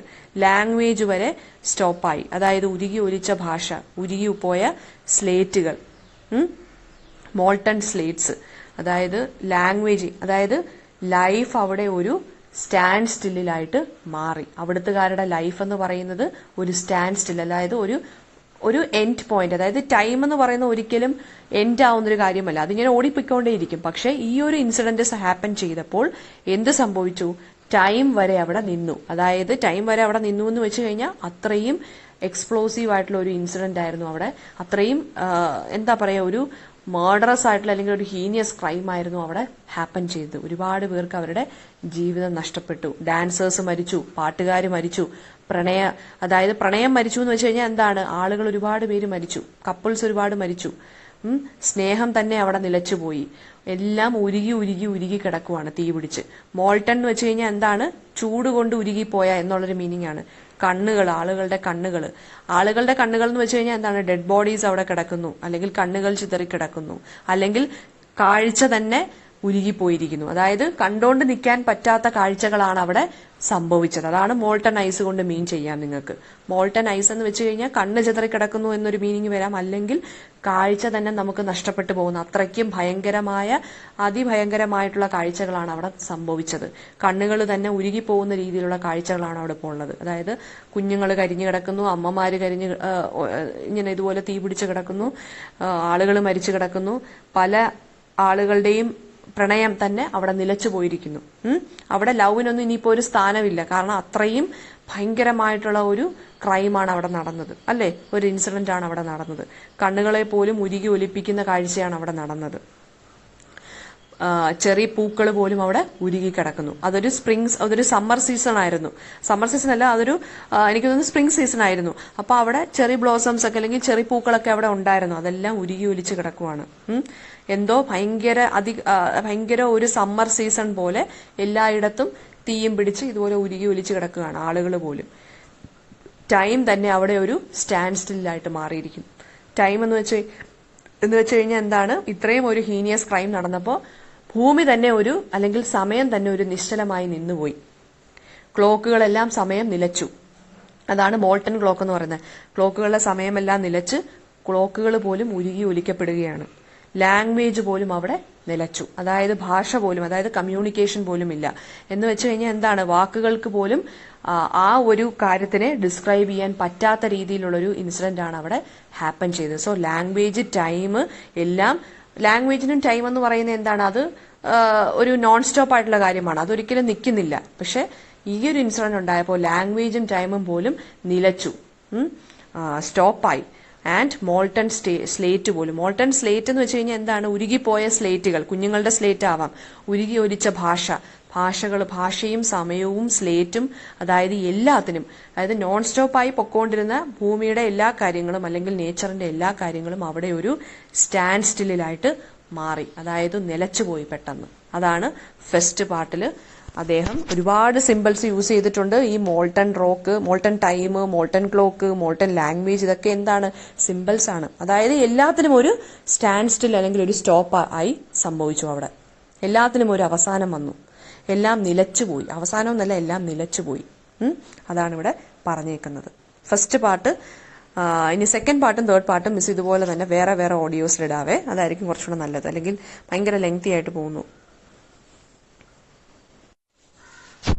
Morning students. അപ്പോൾ നമുക്ക് next part 2 of the memory of Hiroshima നോക്കാവേ. പാർട്ട് 1 ഞാൻ പറഞ്ഞു തന്നത് ഹിരോഷിമയുടെ കാര്യമാണ്. സെക്കൻഡ് പാർട്ടിനകത്ത് വരുന്നതെന്ന് വെച്ച് കഴിഞ്ഞാൽ ഷെർണോബിലിന്റെ കാര്യമാണ് വരുന്നത്. അപ്പോൾ സെക്കൻഡ് പാർട്ട് നമുക്ക് നോക്കാം. അപ്പം ഞാൻ ഈ പറഞ്ഞു തരുന്നത് നമ്മുടെ ആ മലയാളം ട്രാൻസ്ലേഷനും കയ്യിലെടുത്ത് വെച്ചിട്ട് ഇംഗ്ലീഷ് ഇങ്ങനെ വെച്ചിട്ടാണ് കമ്പയർ ചെയ്താണ് കേട്ടോ മിസ് പറഞ്ഞു തരുന്നത്. മലയാളം ട്രാൻസ്ലേഷൻ നിങ്ങൾക്കും വേണമെന്നുണ്ടെങ്കിൽ നെറ്റിനകത്ത് നോക്കാം. ഒരു ബ്ലോഗിനകത്ത് കൊടുത്തിട്ടുണ്ട് ഇതിന്റെ കംപ്ലീറ്റ് മലയാളം. ഇത് മലയാളം പോയം എങ്ങനെയാണെന്നുള്ളത് ഒരു സൈറ്റിനകത്ത് കൊടുത്തിട്ടുണ്ട്. അപ്പം ഇതും വെച്ചിട്ടാണ് മിസ് പറഞ്ഞു തരുന്നത് കേട്ടോ. ഓക്കെ, അപ്പൊ പാർട്ട് ബി നോക്കാം. We grass. അപ്പൊ എല്ലാം സ്പീക്കർ സ്റ്റാർട്ട് ചെയ്യുന്നത് എങ്ങനെയാണ്? സ്പീക്കർ ആരാണ്? ഗ്രാസ് ആണ്. ഗ്രാസ് എന്ന് പറയുന്നത് stands for the ordinary people, അല്ലെങ്കിൽ village people of Peringome, Kannur ഡിസ്ട്രിക്റ്റിലെ. We grass, who turn the earth into a revolving emerald in space, guard from pain the feet of the playing children and the falling flowers, and tattoo the skulls of the dying with colorful dreams. Say no more. അതായത് വീണ്ടും പറയുവാണ്, ഞങ്ങൾ പുല്ലുകളാണ്, അല്ലേ? ഞങ്ങൾ പുല്ലുകളാണ്, ഭൂമിയെ ശൂന്യാകാശത്തിലെ കറങ്ങുന്ന മരതകമാക്കുന്നവർ. അതായത് എർത്തിനെ, അതായത് പുല്ലുകൾ എന്താണ്? പുല്ല് ഏത് കളറാണ്? ഗ്രീൻ കളറാണ്. അപ്പം എമറോൾഡ് എന്ന് പറയുന്നത് ഗ്രീൻ കളർ സ്റ്റോൺ ആണ്. സോ ഭൂമിയെ ഈ പുല്ലുകൾ ശൂന്യാകാശത്തിൽ വെച്ച് നമ്മൾ നോക്കുമ്പോൾ, അല്ലെങ്കിൽ സ്പേസിൽ വെച്ച് നോക്കുമ്പോൾ ഭൂമിക്ക് ബ്ലൂ കളറും വൈറ്റ് കളറും ഒക്കെയാണ് ഉള്ളത്. പക്ഷെ അല്ലാതെ ഒരു ഇച്ചിരി പൊയറ്റിക് ലാംഗ്വേജിൽ പറയുവാണ്, ഞങ്ങൾ പുല്ലുകൾ കാരണമാണ് ഭൂമിയിൽ, അതായത് സ്പേസിൽ വെച്ച് നമ്മൾ എർത്തിനെ നോക്കുമ്പോൾ ഒരു ഗ്രീൻ എമറോൾഡ് സ്റ്റോൺ പോലെ അതിനെ കാണിക്കുന്നതെന്ന്, അതായത് മരതകം പോലെ കാണിക്കുന്നതെന്ന് വെച്ച് കഴിഞ്ഞാൽ ഈ ഗ്രീൻ കളർ ഗ്രാസ് ആണ് എല്ലായിടത്തും ഉള്ളത്. അപ്പോൾ ഭൂമിയെ സ്പേസിൽ വെച്ച് നമ്മൾ നോക്കുമ്പോൾ ഒരു ഗ്രീൻ സ്റ്റോൺ പോലെയാണ് നമുക്ക് തോന്നിപ്പിക്കുന്നത്. അത് ആരാണെന്നാണ് പറയുന്നത്? ഞങ്ങൾ പുല്ലുകളാണ് തോന്നിപ്പിക്കുന്നതെന്നാണ് പറയുന്നത്. അപ്പം ഞങ്ങൾ, അതായത് പറയുന്നത് ഇതാണ് ഇതിൻ്റെ ഒരു ലിറ്ററൽ മീനിങ് വരുന്നത്. അതിൻ്റെ ഹിഡൻ മീനിങ് എന്താന്ന് വെച്ച് കഴിഞ്ഞാൽ എന്താ, ഞങ്ങൾ സാധാരണക്കാരാണ്, അല്ലെങ്കിൽ ഞങ്ങളെ പോലുള്ള ഓർഡിനറി പീപ്പിൾ ആണ് ശരിക്കും പറഞ്ഞു കഴിഞ്ഞാൽ ഈ ഭൂമിയെ ഇത്രയും മനോഹരമാക്കി മാറ്റുന്നത് എന്നുള്ളൊരു മീനിങ്ങിലും വരാം. കുറച്ചും കൂടി പീസ്ഫുൾ ആക്കി മാറ്റുന്നത്, അല്ലെങ്കിൽ കുറച്ചും കൂടി ഭംഗി കൂട്ടുന്നത്, അല്ലെങ്കിൽ മനോഹരമാക്കുന്നത് ഞങ്ങളെ പോലുള്ള സാധാരണമായിട്ടുള്ള ആളുകളാണ്. അപ്പം അവര് മനോഹരമാക്കുന്നതെന്ന് വെച്ച് കഴിഞ്ഞാൽ അവർ അഗ്രികൾച്ചർ വഴിയോ അല്ലെങ്കിൽ അവരുടെ മനസ്സിനെ കുറിച്ചൊക്കെ ആയിരിക്കാം ചിലപ്പോൾ ഇവിടെ റിലേറ്റഡ് ആക്കുന്നത്, അല്ലെങ്കിൽ റിലേറ്റ് ചെയ്ത് പറയുന്നത്. ഓക്കെ, അപ്പം ഞങ്ങളാണ് ഭൂമിയെ ശൂന്യാകാശത്തിൽ വെച്ച് നോക്കുമ്പോൾ കറങ്ങുന്ന മരതകം പോലെ. കറങ്ങുന്ന മരതകം എന്ന് വെച്ച് കഴിഞ്ഞാൽ എന്താണ്? Revolving emerald in space. ഭൂമിയെ ഒരു പച്ച സ്റ്റോൺ പോലെ അതായത് ഒരു എമറാൾഡ് സ്റ്റോൺ പോലെ അല്ലെങ്കിൽ മരതക കല്ല് പോലെ കമ്പയർ ചെയ്യുവാണ്. ഭൂമി കറങ്ങുന്നത് ശൂന്യാകാശത്ത് വെച്ച് എങ്ങനെയാണ് കാണുന്നത്? ഒരു പച്ച കളറിലെ കല്ല് കറങ്ങുന്ന പോലെ അല്ലെങ്കിൽ റിവോൾവ് ചെയ്യുന്ന പോലെയാണ് തോന്നിപ്പിക്കുന്നത്. ആര്? ഞങ്ങൾ പുല്ലുകൾ തോന്നിപ്പിക്കുന്നത് എങ്ങനെയാണെന്ന്, ഭൂമിയെ അങ്ങനെ ആക്കി മാറ്റുന്നത് ഞങ്ങളാണെന്ന്. കളിക്കുന്ന കുഞ്ഞുങ്ങൾക്കും അടരുന്ന പൂവുകൾക്കും കാൽ നോവാതെ കാക്കുന്നവർ ഞങ്ങളാണ്. അതായത് കുഞ്ഞുങ്ങൾ കളിച്ച് മുറ്റത്ത് വീഴുവാണെന്നുണ്ടെങ്കിലും പുല്ലുള്ളത് കൊണ്ട് മുറിവ് പറ്റില്ല. അതുപോലെ തന്നെ പൂവുകൾ അടർന്ന് വീഴുവാണെന്നുണ്ടെങ്കിൽ താഴോട്ട് പൂവുകൾക്കും വലിയ എന്താ പറയുക ഒന്നും പറ്റില്ല, പൂവിന്റെ എതളുകൾക്കും ഒന്നും പറ്റില്ല. കാരണം അത്രയ്ക്ക് സോഫ്റ്റ് ആണ് ഞങ്ങൾ പുല്ലുകൾ. അപ്പം ഞങ്ങൾ എല്ലാവരെയും പ്രൊട്ടക്ട് ചെയ്യുന്നവരാണ്, അല്ലേ? മരിക്കുന്നവരുടെ തലയോട്ടിയിൽ മധുരങ്ങൾ പച്ച കുത്തുന്നവർ ആണ് ഞങ്ങൾ. അതായത് ആളുകൾ മരിച്ചു കുഴിച്ചിടുമ്പോഴും എന്താണ് തലയോട്ടിയിൽ മധുരങ്ങളുടെ പച്ച കുത്തുന്നവർ എന്ന് വെച്ച് കഴിഞ്ഞാൽ എന്താണ് മീനിങ്? ആ ബോഡി അവിടെ കിടന്ന് അഴുകി തലയോട്ടിക്ക് ഒന്നും പറ്റാത്ത രീതിയിലാക്കുന്നതും ആര് തന്നെയാണ്? ഈ പുല്ലുകൾ തന്നെയാണ്, അല്ലേ? മണ്ണിലടിയിൽ നമ്മൾ കുഴിച്ചിട്ടാലും, ഇപ്പോൾ മണ്ണിന്റെ പുറത്താണെങ്കിൽ പോലും, ഇപ്പം എന്തെങ്കിലും ഒരു ഡെഡ് ബോഡി ആണെങ്കിൽ പോലും എന്താണ് അവിടെ കിടന്ന് അഴുകുമ്പോൾ എല്ലിനെ മാത്രം സൂക്ഷിക്കുന്നത് ആരാണ്? അല്ലെങ്കിൽ ഈ പുല്ലുകളാണ്, അല്ലേ? മണ്ണാണ്. അപ്പോൾ അതൊക്കെയാണ് അവർ പറയുന്നത്. വെച്ചാൽ ഞങ്ങൾ ഇങ്ങനെയാണ്, ഞങ്ങൾ അങ്ങനെയാണ്, ഞങ്ങൾ എല്ലാവരെയും പ്രൊട്ടക്ട് ചെയ്യുന്ന ആളുകളാണ്, അല്ലാതെ ഞങ്ങൾ ആർക്കും ദ്രോഹം ചെയ്യുന്നവരല്ല. അപ്പം ഞങ്ങൾ സാധാരണ മനുഷ്യരാണ്. ഞങ്ങൾ മൂലം ആർക്കും ഒരു ദ്രോഹം വരുന്നില്ല. കുഞ്ഞുങ്ങൾ വീണാലും പൂ വീണാലും അല്ലെങ്കിൽ ഒരു ഡെഡ് ബോഡി കിടന്ന് അഴുകിയാലും അതിന്റെ തലയോട്ടിയെ പോലും ഞങ്ങൾ എന്ത് ചെയ്യുന്നു? പ്രൊട്ടക്ട് ചെയ്യുന്നവരാണ്, അല്ലേ? അപ്പൊ ഞങ്ങൾ എന്താ പറയുന്നത്? അവരുടെ ഒരു ലാസ്റ്റ് പ്ലീ എന്താണ്? No more. അതായത് ഇനിയും ഇങ്ങനെയുള്ള ദാരുണമായ സംഭവങ്ങൾ സംഭവിച്ചുകൂടാ. അതായത് ഹിരോഷിമ, ഷെർണോബിൽ പോലെയുള്ള സംഭവങ്ങൾ ഇനിയും ഇവിടെ ആവർത്തിക്കാൻ പാടുള്ളതല്ല. സോ അതുകൊണ്ടാണ് ഞങ്ങൾ നോ മോർ എന്ന് പറയുന്നത്, കേട്ടോ. ഇനിയും ഇങ്ങനെയുള്ള കാര്യങ്ങൾ, സാഹചര്യങ്ങളോ situations, we don't need any such situations here. അതാണ് ഇവിടെ പറയുന്നത്.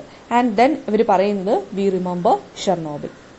പാർട്ട് ബി എന്ന് പറയുന്നത്, അല്ലെങ്കിൽ സെക്കൻഡ് പാർട്ട് എന്ന് പറയുന്നത് ഞാൻ പറഞ്ഞു ഷെർണോബിലുമായിട്ടുള്ള ഇൻസിഡന്റ് ആണ് ഇവരുടെ പറഞ്ഞേക്കുന്നത്. അപ്പം വി റിമെമ്പർ ഷെർണോബിൽ, ഞങ്ങൾ ഓർക്കുന്നു ഷെർണോബിൽ. ഷെർണോബിൽ എന്ന് പറയുന്നത് യുക്രൈനിലെ ഒരു സ്ഥലമാണ്, കേട്ടോ. അപ്പം കത്തിയേറുകാരനെ പോലെ രക്തവും പുരണ്ടല്ലോ മരണം വന്നത്. അതായത് we remember Chernobyl. Death had come not blood soak like the knife thrower nor in tight vest with a red kerchief like the bullfighter. എന്ന് വെച്ച് കഴിഞ്ഞാൽ കത്തിയേറുകാരനെ പോലെ രക്തവും പുരണ്ടല്ല മരണം വന്നത്. അതായത് നൈഫ് ത്രോയർ, കത്തിയേറുകാരനെ പോലെ രക്തവും പുരണ്ടല്ല. അതായത് എന്താ പറയാ, കത്തിയേറുകാരൻ എന്ന് വെച്ച് കഴിഞ്ഞാൽ ഇവിടെ എന്താണ് ഉദ്ദേശിക്കുന്നത്? അതായത് പെട്ടെന്ന് ഈ ബ്ലഡും കൊണ്ടല്ല എന്ന് വെച്ചാൽ ഈ ആറ്റം ബോംബ് വീണതിന് ശേഷമാണ് ഇത്രയും സംഭവങ്ങൾ സംഭവിച്ചത്. അല്ലാതെ പെട്ടെന്ന് വന്ന ഒരു മരണമല്ല ഈ ഒരു ആറ്റം ബോംബ്, അല്ല ഈ ഒരു ന്യൂക്ലിയർ റിയാക്ഷൻ എന്ന് പറയുന്നത്. ആറ്റം ബോംബ് അല്ല, ഷെർണോബിൽ എന്ന് പറയുന്നത് ന്യൂക്ലിയർ പവർ പ്ലാന്റ് പൊട്ടിത്തെറിച്ചതാണ്, കേട്ടോ. റിയാക്ടറിൽ ഉണ്ടായ ഒരു അപകടമാണ്. അപ്പോൾ ഷെർണോബിൽ എങ്ങനെയായിരുന്നു വന്നത്? നമ്മുടെ മറ്റേതെന്തായിരുന്നു? എക്സ്പ്ലോഷൻ, 100,000 മില്യൺ സൺസ് ഭൂമിയിലേക്ക് പതിച്ചതുപോലുള്ള പ്രകാശമൊക്കെ ആയിരുന്നു എന്നൊക്കെയാണ് നമ്മൾ ഫസ്റ്റ് പാർട്ടിൽ പറഞ്ഞത്. ഇവിടെ രണ്ടാമത്തെ ഷെർണോബിൽ എങ്ങനെയായിരുന്നു? അതായത് പെട്ടെന്ന് തന്നെ മരണം സംഭവിച്ചതല്ല, പതുക്കെയാണ് ആളുകളെ ഇഞ്ചിഞ്ചായിട്ടാണ് മരണം കൊന്നത്. അതായത് ഈ റേഡിയേഷൻ എന്ന് പറയുന്നത് ഇഞ്ചിഞ്ചായിട്ട് മനുഷ്യനെ കൊല്ലുന്ന ഒരു കാര്യമാണ്, കേട്ടോ. പെട്ടെന്ന് തന്നെ മരണം സംഭവിക്കത്തില്ല. ഒരാഴ്ച ഒരു മാസം അങ്ങനെയൊക്കെ സംഭവിച്ചൊരു മരണമാണ് ഈ ഷെർണോബിൽ ഇൻസിഡന്റ് ഹാപ്പൻ ചെയ്തപ്പോൾ സംഭവിച്ച മരണം എന്ന് പറയുന്നത്. ആളുകൾ റേഡിയേഷൻ വഴി ക്യാൻസറും അങ്ങനെയുള്ള വയറ്റിലുണ്ടായിരുന്ന കുഞ്ഞുങ്ങൾ ഡീഫോംഡ് ഷേപ്പായിട്ട് മാറി. എന്ന് വെച്ചാൽ ഒരുമാതിരി വൈകൃത ജീവികളെ പോലെയൊക്കെ ആയിട്ട് മാറി. ചിലപ്പോൾ കൈയില്ല, അല്ലെങ്കിൽ കൈയൊക്കെ വേറൊരു ജീവികളുടെ പോലെ കൈയൊക്കെ ആയി, അങ്ങനെയൊക്കെയാണ് മരിച്ചത് കുഞ്ഞുങ്ങളൊക്കെ. അപ്പം അങ്ങനെയായിരുന്നു. അപ്പം കത്തിയേറുകാരനെ പോലെ രക്തവും പുരണ്ടല്ല മരണം വന്നതെന്ന് വെച്ച് കഴിഞ്ഞാൽ പെട്ടെന്ന് കത്തി കൊണ്ട് ഒരാളെ കുത്തിക്കൊന്നതുപോലെയോ അല്ലെങ്കിൽ കൊല്ലാൻ വരുന്ന ആളുകളെ പോലെയൊന്നും അല്ലായിരുന്നു മരണം അതിലേക്ക് കടന്നു വന്നത് ഈ ഷെർണോബിൽ ഇൻസിഡന്റിൽ.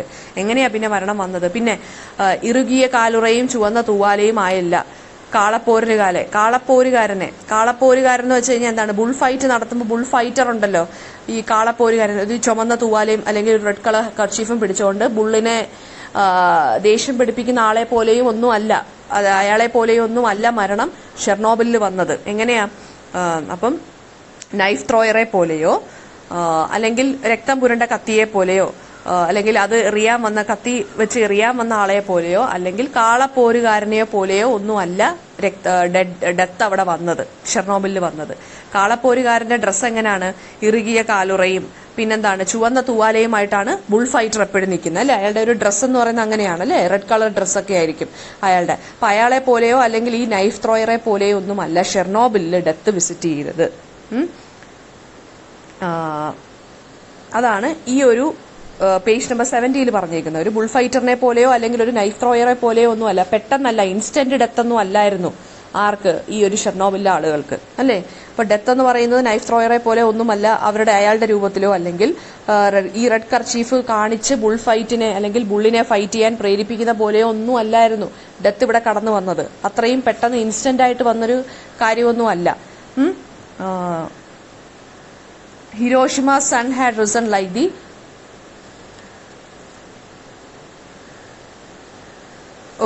Hiroshima's sun had risen like the primal explosion that had given birth to our earth. ഹിരോഷിമയിലെ കാര്യം കൂടെ വെച്ച് കമ്പയർ ചെയ്തിട്ടാണ് അദ്ദേഹം പറയുന്നത്. അതായത് ഭൂമിക്ക് ജന്മം നൽകിയ ആദ്യത്തെ പൊട്ടിത്തെറി പോലെ നമ്മുടെ ബിഗ് ബാങ് ഉണ്ടല്ലോ, ഭൂമി എങ്ങനെ വന്നതെന്നാ പറയുന്നത്? ബിഗ് ബാങ് എന്നുള്ള ആ എക്സ്പ്ലോഷനിലൂടെയാണ് ഭൂമി വന്നതെന്നാണ് പറയുന്നത്. അപ്പം Hiroshima sun had risen like the primal explosion that had given birth to our earth. അതായത് ഭൂമിക്ക് ജന്മം നൽകിയ ആദ്യത്തെ പൊട്ടിത്തെറി പോലെ ഉത്സവങ്ങൾ നിറഞ്ഞ ഏപ്രിലെ വേനൽ പാതിരയിൽ രാപ്പാടികളുടെ തൊണ്ടകളെയും ജിപ്സികളുടെ കാലുകളെയും നിശ്ചലമാക്കിക്കൊണ്ട് വീണ്ടും ഹിരോഷിമയുടെ തിക്ത സൂര്യൻ വന്നിറങ്ങി. അതായത് ഹിരോഷിമയിൽ എങ്ങനെയാണോ ഡെത്ത് വന്നിറങ്ങിയതുപോലെ ഏകദേശം അതുപോലൊരു കമ്പാരിസൺ നടത്തുവാണ്. ഹിരോഷിമയിൽ സൺ, അതായത് 1000 കോടി സൺ പൂത്തിറങ്ങിയതുപോലെ ആയിരുന്നു എന്നൊക്കെയാണ് ഹിരോഷിമയിൽ സംഭവിച്ചത് അല്ലെ. ഹിരോഷിമ സൺ ഹാഡ് റിസൺ, അതായത് വൺസ് അഗെയിൻ ഡെത്ത് റീവിസിറ്റ് ചെയ്തു എവിടെ? ഷെർണോബിലില്.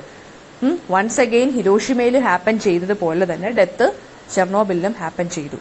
ഓക്കെ, അപ്പം എങ്ങനത്തുള്ള പൊട്ടിത്തെറി പോലെയാ? ഹിരോഷിമയിൽ 1000 കോടി സൂര്യന്മാർ വന്നിറങ്ങിയതുപോലെ ഇവിടെ എങ്ങനെയായിരുന്നു?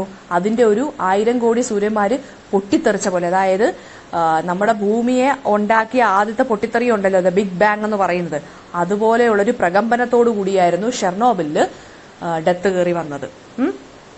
അതെങ്ങനെയുള്ളതായിരുന്നു ആ പ്രകമ്പനം?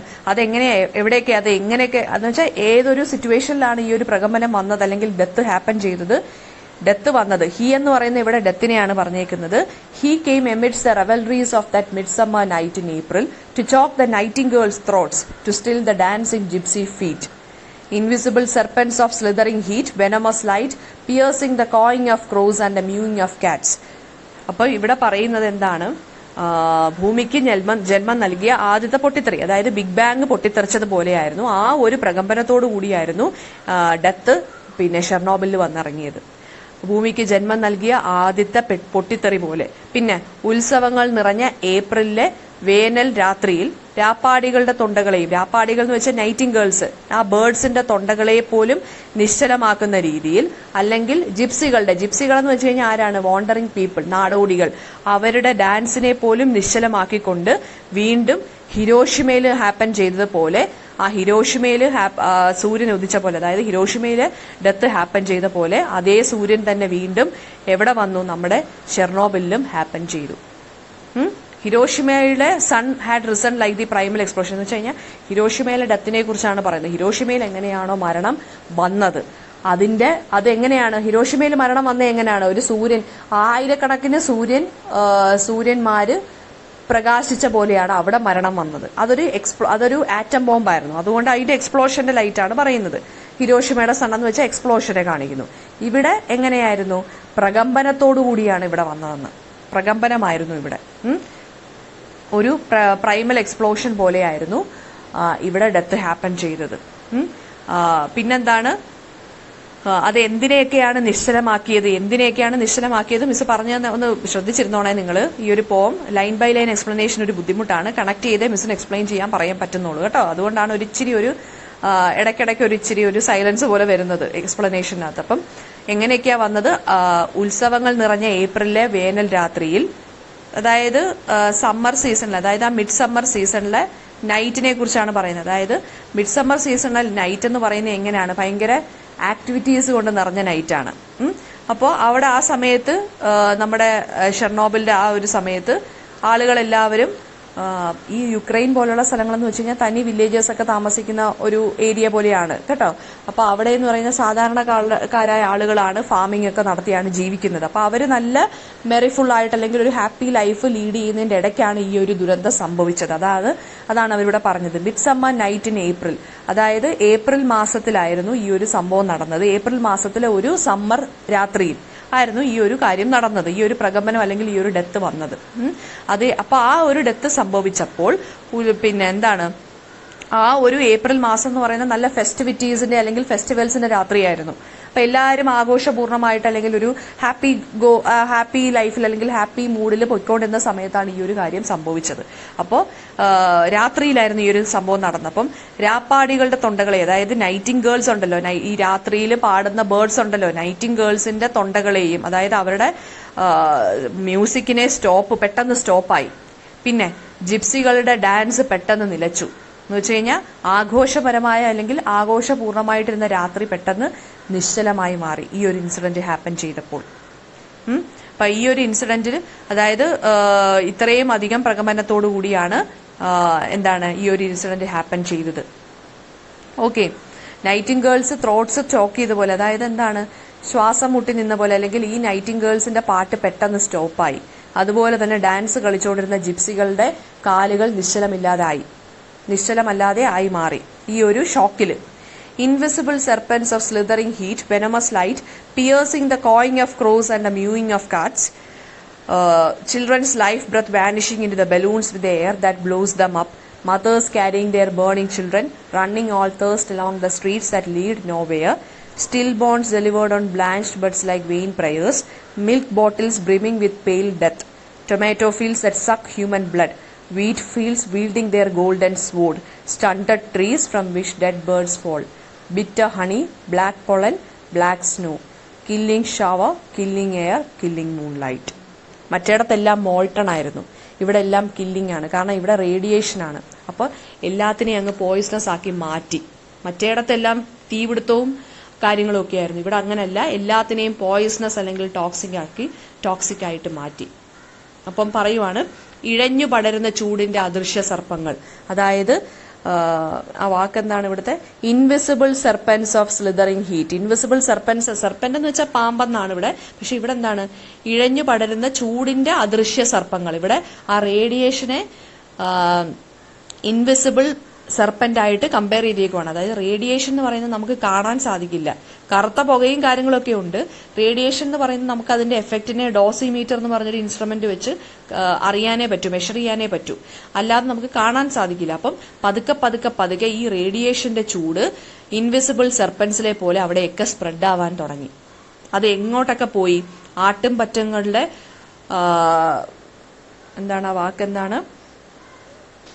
ആട്ടും പറ്റങ്ങളിലേക്കും, അല്ലെങ്കിൽ കരഞ്ഞുകൊണ്ടിരിക്കുന്ന ക്രോസിന്റെ, അതായത് കാക്കകളുടെ ഇടയിലേക്കും, പൂച്ചകളുടെ കരച്ചിലിന്റെ ഇടയിലേക്കും, പൂച്ചകളുടെ മ്യാവുകളിലേക്കും. ഇവിടെ മ്യാവു എന്നാണ് മലയാളത്തിൽ പറഞ്ഞിരിക്കുന്നത്. മ്യൂയിങ് ഓഫ് കാറ്റ്സ് എന്ന് വെച്ചാൽ ക്രൈസ് ഓഫ് കാറ്റ്. അപ്പൊ പതുക്കെ ഈ റേഡിയേഷൻ ലെവല് അല്ലെങ്കിൽ ഈ റേഡിയേഷൻ ആ ഒരു ഹീറ്റ് അദൃശ്യ സർപ്പങ്ങളെ പോലെ, ഇൻവിസിബിൾ ആയിട്ടുള്ള സർപ്പന്റുകളെ പോലെ പതുക്കെ ജീവികളിലേക്കും, ജീവികളുടെ കരച്ചിലുകളിലേക്കും അല്ലെങ്കിൽ ജീവികളിലേക്കും പക്ഷികളിലേക്കും ഒക്കെ പതുക്കെ സ്പ്രെഡ് ആവാൻ തുടങ്ങി. പതുക്കെ കാക്കകൾ കരച്ചിലുകൾ നിർത്താൻ തുടങ്ങി, പൂച്ചകള് കരച്ചിലുകൾ സ്റ്റോപ്പാക്കാൻ തുടങ്ങി. അങ്ങനെ ഇഴഞ്ഞ് കയറുന്ന വിഷദീപ്തി എന്നാണ് പറയുന്നത്. അതായത് ആ പോയിസണസ് ആയിട്ടുള്ള കാര്യം. അങ്ങനെ ഈ റേഡിയേഷൻ എന്നുള്ളത് പതുക്കെ ബേർഡ്സിനെയും ആനിമൽസിനെയും ഒക്കെ ആനിമൽസിന്റെ ഇടയിലേക്കും ഒക്കെ സ്പ്രെഡ് ആവാൻ തുടങ്ങി. പിന്നെ children's life breath vanishing into the balloons with air that blows them up. അതായത് കുഞ്ഞുങ്ങളുടെ ശ്വാസം എങ്ങനെയാ പോയത്?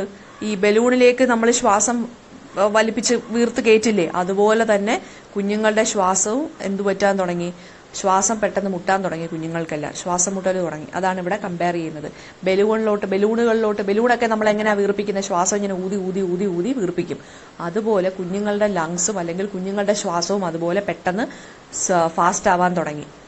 എന്നിട്ട് എന്താണ് അത് വെച്ചാൽ പ്രാണൻ പതുക്കെ പതുക്കെ പതുക്കെ പതുക്കെ കുഞ്ഞുങ്ങളുടെ ദേഹത്ത് നിന്ന് വെടിയാൻ തുടങ്ങി, പ്രാണൻ പോകാൻ തുടങ്ങി, അല്ലെങ്കിൽ ശ്വാസം മുട്ടലുകൾ തുടങ്ങി. പിന്നെ ഈ കുഞ്ഞുങ്ങളെയും കൊണ്ട് എന്ത് ചെയ്യാൻ തുടങ്ങി? അതായത് കുഞ്ഞുങ്ങൾ അമ്മമാരുടെ കയ്യിൽ കിടന്ന് പെടയാൻ തുടങ്ങി, ശ്വാസം മുട്ടൽ കൊണ്ടും ഈ റേഡിയേഷൻ ലെവൽ കൊണ്ടും. അപ്പൊ ഈ കുഞ്ഞുങ്ങളെയും കൊണ്ട് അമ്മമാര് എങ്ങോട്ട് പോകണം എന്നറിയാതെ ഓടാൻ തുടങ്ങി. അതായത് വഴി അറിയാതെ അമ്മമാര് സ്ട്രീറ്റ്സിലെല്ലാം കിടന്ന് റൺ ചെയ്യാൻ തുടങ്ങി, ഈ കുഞ്ഞുങ്ങളെയും ക്യാരി ചെയ്തുകൊണ്ട്. ഈ കുഞ്ഞുങ്ങൾ കയ്യിൽ കിടന്ന് പിടയ്ക്കുവാണ്, ശ്വാസം മുട്ടലും ശ്വാസം കിട്ടാത്തതും അങ്ങനെ ശ്വാസം കിട്ടാതെയും കുഞ്ഞുങ്ങൾ കിടന്ന് പിടയ്ക്കുവാണ്. എങ്ങനെ? ബലൂൺ നിറയ്ക്കുന്നത് പോലെ. അപ്പോ അത്രയും അങ്ങനെ പോലെ കുഞ്ഞുങ്ങളുടെ ലൈഫും, അതായത് ബലൂൺ നമ്മൾ വിടത്തില്ലേ, ഇങ്ങനെ എയറിലോട്ട് വിടത്തില്ലേ, അതുപോലെ കുഞ്ഞുങ്ങളുടെ ജീവനും അങ്ങനെ വാനിഷ് ആവാൻ തുടങ്ങി. കുഞ്ഞുങ്ങളുടെ പ്രാണനും ബ്രത്തും എല്ലാം അങ്ങനെ വാനിഷ് ആവാൻ തുടങ്ങി. ഈ പെടയുന്ന കുഞ്ഞുങ്ങളെയും കൊണ്ട് അല്ലെങ്കിൽ ഇങ്ങനെ ബേൺ ചെയ്തുകൊണ്ടിരിക്കുന്ന കുഞ്ഞുങ്ങളെയും കൊണ്ട് അമ്മമാർ അങ്ങോട്ടും ഇങ്ങോട്ടും സ്ട്രീറ്റിൽ കിടന്ന് ഓടാൻ തുടങ്ങി, എങ്ങോട്ട് പോകണം എന്നറിയാതെ ഓടാൻ തുടങ്ങി. Okay. Mothers carrying their burning children running all thirst along streets that lead nowhere. അതായത് കുഞ്ഞുങ്ങൾക്ക്, അതായത് ആ ഒരു എന്താ പറയാ, കുഞ്ഞുങ്ങൾ കയ്യിൽ കിടന്ന് പെടയാൻ തുടങ്ങിയപ്പോൾ അമ്മമാര് പേടിച്ച് അതുങ്ങളെയും കൊണ്ട് സ്ട്രീറ്റിലെല്ലാം അങ്ങോട്ടും ഇങ്ങോട്ടും കിടന്ന് ഓടാൻ തുടങ്ങി, എങ്ങോട്ട് പോകണമെന്ന് അറിയാതായി. അതായത് ഈ റേഡിയേഷൻ പെട്ടെന്നാണ് സ്പ്രെഡ് ആയത്. ആളുകൾക്ക് ഇതിന്റെ ഒരു പ്രസൻസ് ഫീൽ ചെയ്യുന്നേ ഉള്ളൂ, കാണാൻ പറ്റുന്നില്ല. അപ്പൊ കുഞ്ഞുങ്ങളിലാണ് അത് ആദ്യമേ അഫക്ട് ചെയ്യുന്നത്. And still bones delivered on blasted birds like vain prayers. അതായത് ഗർഭിണികളായിട്ടിരുന്ന അമ്മമാര് ചാപിള്ളകളെ പ്രസവിച്ചു. അതായത് സ്റ്റിൽ ബോൺ കുഞ്ഞുങ്ങള്, ചാപിള്ളകളെന്ന് വെച്ച് കഴിഞ്ഞാൽ ജനിച്ചപ്പോഴേ മരിച്ച് വീണ കുഞ്ഞുങ്ങള്, വയറ്റിൽ വെച്ച് തന്നെ മരിച്ച് അവര് പ്രസവിച്ചപ്പോൾ മരിച്ച കുഞ്ഞുങ്ങളാണ്. അങ്ങനെയാണ് ചാപിള്ളകളെന്ന് പറയുന്നത്. അതാണ് സ്റ്റിൽ ബോൺ എന്ന് പറയുന്നത്. അതായത് ഈ റേഡിയേഷൻ ലെവൽ ഹാപ്പൻ ചെയ്തപ്പോൾ ഞാൻ നേരത്തെ പറഞ്ഞിട്ടുണ്ട്, ഗർഭിണികളുടെ വയറ്റിലിരുന്ന കുഞ്ഞുങ്ങളെല്ലാം ഒന്നുകിൽ മരിച്ചു അല്ലെങ്കിൽ അവർ പ്രസവിച്ചപ്പോൾ എല്ലാം ഡീഫോംഡ് ഷേപ്പായിട്ട് മാറി. അതായത് വൈകൃതമായിട്ടുള്ള ബോഡിയോടുകൂടിയാണ് കുഞ്ഞുങ്ങൾ ജനിച്ചത്. ചിലർക്ക് കണ്ണ് കാണില്ല, ചിലർക്ക് കൈ കാണത്തില്ല, ചിലർക്ക് 6 വിരലുകൾ, അങ്ങനെയൊക്കെ തലയോട്ടി പിളർന്നൊക്കെ ജനിച്ച കുഞ്ഞുങ്ങളൊക്കെ ഉണ്ട്. റേഡിയേഷൻ ലെവലിന്റെ എഫക്റ്റ് ആണ്. അപ്പൊ അങ്ങനെ ജനിച്ച കുഞ്ഞുങ്ങളുണ്ട്, സ്റ്റിൽ ബോൺസ് ഉണ്ട്, ചാപിള്ളകളുണ്ട്. പിന്നെന്താണ് ബ്ലാഞ്ച്ഡ് ബെഡ്സ് എന്ന് വെച്ച് കഴിഞ്ഞാൽ എന്താണ്? ബ്ലാഞ്ച്ഡ് ബെഡ് എന്ന് വെച്ച് കഴിഞ്ഞാൽ വെറ്റ് ബെഡ്സ് എന്നാണ് ഉദ്ദേശിക്കുന്നത്. വെള്ളക്കിടക്കുകളിലേക്ക് പിറന്നു വീഴുന്ന ചാപിള്ളകൾ, മരണം ഒഴുകുന്ന പാൽക്കുപ്പികൾ. അതായത് പിന്നെ മിൽക്ക് ബോട്ടിൽസ് എന്ന് പറയുന്നത് എന്താണ്? മിൽക്കൊന്നും റേഡിയേഷന്റെ സമയത്ത് നമുക്ക് യൂസ് ചെയ്യാൻ പറ്റില്ല, കാരണം ആ മിൽക്കൊക്കെ പോയിസണസ് ആയിട്ട് മാറും. അപ്പം മിൽക്ക് ബോട്ടിൽസ് എല്ലാം പോയിസണസ് മിൽക്ക് കൊണ്ട് നിറയാൻ തുടങ്ങി. പിന്നെ ചോര കുടിക്കുന്ന തക്കാളി തോട്ടങ്ങൾ, അതായത് അവിടുത്തെ സോയിലിൽ പോലും റേഡിയേഷൻ ലെവൽ ഹാപ്പൻ ചെയ്തു. ഞാൻ പറഞ്ഞില്ലേ, അവിടെ എല്ലാം ഫാർമേഴ്സ് ആണ് താമസിക്കുന്നത്. അപ്പം അവര് പൊട്ടറ്റോസ്, ടൊമാറ്റോസ്, ഇങ്ങനെയുള്ള കിഴങ്ങ് വർഗ്ഗങ്ങൾ അല്ലെങ്കിൽ മണ്ണിലിങ്ങനെ നട്ട് ഉള്ള ചീനി അല്ലെങ്കിൽ ഇതുപോലെ കപ്പ, കിഴങ്ങ്, തക്കാളി, അങ്ങനെ പയറ്, അങ്ങനെയുള്ള കാര്യങ്ങളൊക്കെ നട്ട് ജീവിക്കുന്നവരാണ് അവിടുത്തെ ആളുകൾ. ഭൂരിഭാഗം ആളുകൾ ഫാർമേഴ്സാണ്. അപ്പൊ ആ കിഴങ്ങിൽ പോലും തക്കാളിയിൽ പോലും ഈവൻ അത് മണ്ണിനകത്താണെങ്കിൽ പോലും റേഡിയേഷൻ അവിടെ വരെ എത്തിയിട്ടുണ്ട്. അപ്പം തക്കാളികളൊക്കെ എന്ന് വെച്ച് കഴിഞ്ഞാൽ ഇപ്പോൾ ഹ്യൂമൻ ബ്ലഡ് വലിച്ചു കുടിക്കുന്ന ഒരു കാര്യമായിട്ട് മാറിയിരിക്കുകയാണ്. ഇപ്പൊ അതൊക്കെ കൺസ്യൂം ചെയ്ത് അപ്പോഴേ മരിക്കും ആളുകൾ. റേഡിയേഷൻ നമ്മുടെ ബോഡിയിലോട്ടും വരും. അപ്പം ഈ കിഴങ്ങിലാണെങ്കിലും ഈ തക്കാളിയിലോട്ടാണെങ്കിലും മരണമാണ് കാത്തിരിക്കുന്നത്. ചോര കുടിക്കാൻ കാത്തു നിൽക്കുന്ന തക്കാളി തോട്ടങ്ങൾ. അതായത് മനുഷ്യന്മാരോ മൃഗങ്ങളോ ആനിമൽസോ ഈ തക്കാളി കഴിച്ചു കഴിഞ്ഞാൽ, മണ്ണിനടിയിലിരിക്കുന്ന കാര്യങ്ങൾ കഴിച്ചു കഴിഞ്ഞാൽ പോലും ആളുകൾക്കത് ഡെത്തെ കൊണ്ടുവരത്തുള്ളൂ. അതാണ് ചോര കുടിക്കുന്ന തക്കാളി തോട്ടങ്ങൾ എന്ന് പറയുന്നത്. പിന്നെ അവിടുത്തെ വീറ്റ് ഫീൽഡ്സ് എങ്ങനെയുള്ളതായിരുന്നു? വീറ്റ് ഫീൽഡ്സ് എന്ന് പറയുന്നതും ഇതുപോലെ തന്നെയായിരുന്നു. എന്ന് വെച്ചാൽ ആളുകൾ അത് കഴിച്ചു കഴിഞ്ഞാൽ എന്ത് സംഭവിക്കുന്നു? ഡെത്ത് ഹാപ്പൻ ചെയ്യുന്നു. അപ്പം തക്കാളികളാണെങ്കിൽ പോലും വീറ്റ് ഫീൽഡ്സ് ആണെങ്കിൽ പോലും അവിടെ എന്താണ് പതുങ്ങിയിരിക്കുന്നത്? ഡെത്താണ് അവിടെ പതുങ്ങിയിരിക്കുന്നത്. ഓക്കെ, അപ്പൊ പാൽ കുപ്പികളിൽ പോലും അത് പോയിസണസ് ആയിട്ട് മാറി, പാല് പോലും പോയിസണസ് ആയിട്ട് മാറി, തക്കാളിത്തോട്ടങ്ങൾ പോയിസണസ് ആയിട്ട് മാറി, പിന്നെ ഗോതമ്പ് വയലുകളും എന്തായിട്ട് മാറി, ഗോൾഡൻ സ്വോൾഡ് ആയിട്ട് മാറി, ഗോൾഡൻ സ്വോർഡ് ആയിട്ട് മാറിയുന്നത്. അതായത് എല്ലാത്തിലും മരണമാണ് കാത്തിരുന്നത്, ആ ഫീൽഡുകളിലാണെങ്കിൽ പോലും. ട്രീസ് ഒക്കെ എങ്ങനായിട്ട് മാറി, മുരടിച്ചു, സ്റ്റണ്ടഡ് ഗ്രോത്ത് ആയിട്ട് മാറി, ട്രീസ് എല്ലാം സ്റ്റണ്ടഡ് ആയിട്ട് മാറി. അതായത് ഇനി വളർച്ചയില്ലാത്ത ഒരു ഇതുപോലൊരു സ്റ്റേജിലോട്ട് ട്രീസ് എത്തി. അവരുടെ പിന്നെന്താണ് ലീവ്സ് എല്ലാം പിന്നെന്താണ് പൊഴിയാൻ തുടങ്ങി. പിന്നെ ഡെഡ് ബേർഡ്സ് ലീവ്സ് പോലെ മരത്തിൽ നിന്ന് വീണ് ചാവാൻ തുടങ്ങി. അതായത് ബേർഡ്സ് എല്ലാം കൂടെ റേഡിയേഷൻ ലെവൽ സ്പ്രെഡ് ആയപ്പോൾ ബേർഡ്സ് എല്ലാം വീണ് ചാവാൻ തുടങ്ങി ട്രീസിനകത്തുനിന്ന്. അത് ഇലകൾ പൊഴിഞ്ഞ് വീഴുന്ന പോലെ ട്രീസിനകത്തുനിന്ന് ബേർഡ്സ് മരിച്ചു വീഴുന്നു. പിന്നെന്താണ് തേനൊക്കെ എന്താണ് ബിറ്റർ ടേസ്റ്റ് ആയിട്ട് മാറി, കയ്പ് പോലെയായി, കയ്പ് നിറഞ്ഞു. പിന്നെന്താണ് ഈവൻ ദ പോളൻ ഗ്രെയിൻസ് എന്ന് പറയുന്നത് തന്നെ ബ്ലാക്ക് കളറായിട്ട് മാറാൻ തുടങ്ങി. പിന്നെ സ്നോ എന്ന് പറയുന്ന ആ സമയത്ത് അവിടെ ഒരു വിന്റർ സീസൺ ആയിരുന്നു കേട്ടോ. ഈ റേഡിയേഷൻ ലെവൽ ഹാപ്പൻ ചെയ്തപ്പം, ഈ ഒരു റേഡിയേഷൻ ആക്സിഡന്റ് ഹാപ്പൻ ചെയ്തപ്പോൾ എന്ത് സംഭവിച്ചു, 2 മാസം കഴിഞ്ഞപ്പോഴേക്കും അവിടെ വിന്റർ സീസൺ ആയി. അപ്പം കുഞ്ഞായിട്ട് സ്നോകളൊക്കെ വീഴുന്നുണ്ട്, മഞ്ഞ് വീണ് തുടങ്ങിയിട്ടുണ്ട്. അപ്പം ഈ സ്നോയ്ക്ക് പോലും കറുത്ത കളറായിരുന്നു, എന്ന് വെച്ചാൽ ആ റേഡിയേഷന്റെ എഫക്റ്റ്, ആ കറുത്ത സ്മോക്കിന്റെ എഫക്റ്റ്. അപ്പം സ്നോയൊക്കെ എന്തായിട്ട് മാറി, കറുത്ത കളറിലായിട്ട് മാറി. തേനെന്ന് പറയുന്നത് കയ്പ് നിറഞ്ഞു. പൊളൻ ഗ്രെയിൻ എന്ന് പറയുന്നത്, പൂമ്പൊടി എന്നൊക്കെ പറയുന്നത് കറുത്ത കളറിലായിട്ട് മാറി. പിന്നെന്താണ് മഴ എങ്ങനെയായിരുന്നു, കൊല്ലുന്ന മഴ. അതായത് റേഡിയേഷനും കൂടെ ആയപ്പോൾ മഴയ്ക്കും ആ റേഡിയേഷൻ അതേ എഫക്റ്റ് തന്നെയാണ്. അപ്പം കുറച്ചും കൂടി റേഡിയേഷൻ സ്പ്രെഡ് ചെയ്യാൻ വേണ്ടി, അല്ലെങ്കിൽ ആ ഒരു സ്പ്രെഡ് കൂടുതലായി മഴയും കൂടെ പെയ്തപ്പോൾ. അത് കില്ലിംഗ് ഷവർ, അതായത് കൊല്ലുന്ന മഴകളായിരുന്നു പെയ്തത്, കൊല്ലുന്ന വായു, കില്ലിംഗ് എയർ, കാരണം റേഡിയേഷൻ ലെവൽ കൂടിയതുകൊണ്ട്. പിന്നെ കില്ലിംഗ് മൂൺലൈറ്റ്, കൊല്ലുന്ന നിലാവ് എന്ന് വെച്ച് കഴിഞ്ഞാൽ എന്താണ് മീനിങ്, മൊത്തത്തിലാകെ ഡെത്തായിരുന്നു അവിടെ പടർന്നത്. രാത്രിയിലാണ് ഈ ഒരു കാര്യം സംഭവിച്ചത്. അപ്പൊ കിളികളെല്ലാം ചാവാൻ തുടങ്ങി. പെട്ടെന്ന് ബ്ലാക്ക് കളർ അല്ലെങ്കിൽ ബ്ലാക്ക് പോയിസണസ് ഗ്യാസസ് അവിടെ സ്പ്രെഡ് ചെയ്യാൻ തുടങ്ങി. ഈ ഒരു റേഡിയേഷന്റെ ഇതുകൊണ്ടായിരിക്കാം പെട്ടെന്ന് മഴ പെയ്തു, സ്നോ എല്ലാം ബ്ലാക്ക് കളറായിട്ട് മാറി. നിലാവ്, ആ ദിവസത്തെ രാത്രിയുടെ നിലാവും എന്തായിട്ട് മാറി, ഒരു ഡെത്തിന്റെ ഒരു സിമ്പലായിട്ട് മാറി. ഇത് ഇത്രയുമാണ് സെക്കൻഡ് പാർട്ടിനകത്ത് പറഞ്ഞേക്കുന്നത് കേട്ടോ. അപ്പൊ ലൈൻ ബൈ എക്സ്പ്ലനേഷൻ എന്ന് പറയുന്നത്, ലൈൻ ബൈ ലൈൻ എക്സ്പ്ലനേഷൻ ഒരു ഇച്ചിരി ബുദ്ധിമുട്ടാണ് ഈ ഒരു പോയത്തിനകത്ത്. കാരണം ഇതെല്ലാം കണക്റ്റഡായി കിടക്കുവാണ്. വലിയ സ്റ്റാൻസകളാണ്. നിങ്ങളൊന്ന് വായിച്ചു നോക്കുമ്പോൾ അറിയാൻ പറ്റും. ഒരു സ്റ്റാൻസ എൻഡ് ചെയ്യുന്നത്, അതിന്റെ ലാസ്റ്റ് ഫുൾ സ്റ്റോപ്പ് എന്ന് പറയുന്നത് തന്നെ ഏറ്റവും ലാസ്റ്റ്, എന്ന് വെച്ചാൽ ഒരുപാട് ലൈൻസ് കഴിഞ്ഞിട്ടാണ്, ഒരു 10-14 ലൈൻസ് കഴിഞ്ഞിട്ടാണ് ഒരു സ്റ്റാൻസ എൻഡ് ചെയ്യുന്നത് തന്നെ. അപ്പം കോമയിട്ട് ഇദ്ദേഹം ഇങ്ങനെ എഴുതി പോയേക്കുവാണ്. അതുകൊണ്ടാണ് ഒരു ഇച്ചിരി ബുദ്ധിമുട്ട് ഇതൊന്ന് എക്സ്പ്ലെയിൻ ചെയ്ത് നിങ്ങൾക്ക് ഒന്ന് പറഞ്ഞു തരാൻ കേട്ടോ. ആ ഒരു മീനിങ് കണക്ഷൻ കിട്ടാൻ വേണ്ടിയാണ് മിസ് ഇങ്ങനെ പറഞ്ഞ് ഇങ്ങനെ പോയത് കേട്ടോ. അപ്പോൾ അതൊന്ന് വായിച്ചു നോക്കുക, നിങ്ങളൊന്ന് കേട്ട് നോക്കണേ. അടുത്ത സ്റ്റാൻസ മിസ് അടുത്ത ഇതിനകത്ത് പറയാം, അടുത്ത ഓഡിയോക്കകത്ത് പറയാം. സോ നെക്സ്റ്റ് പാർട്ട് എന്താണ്, പോയതിന്റെ next part 3 of memory of Hiroshima.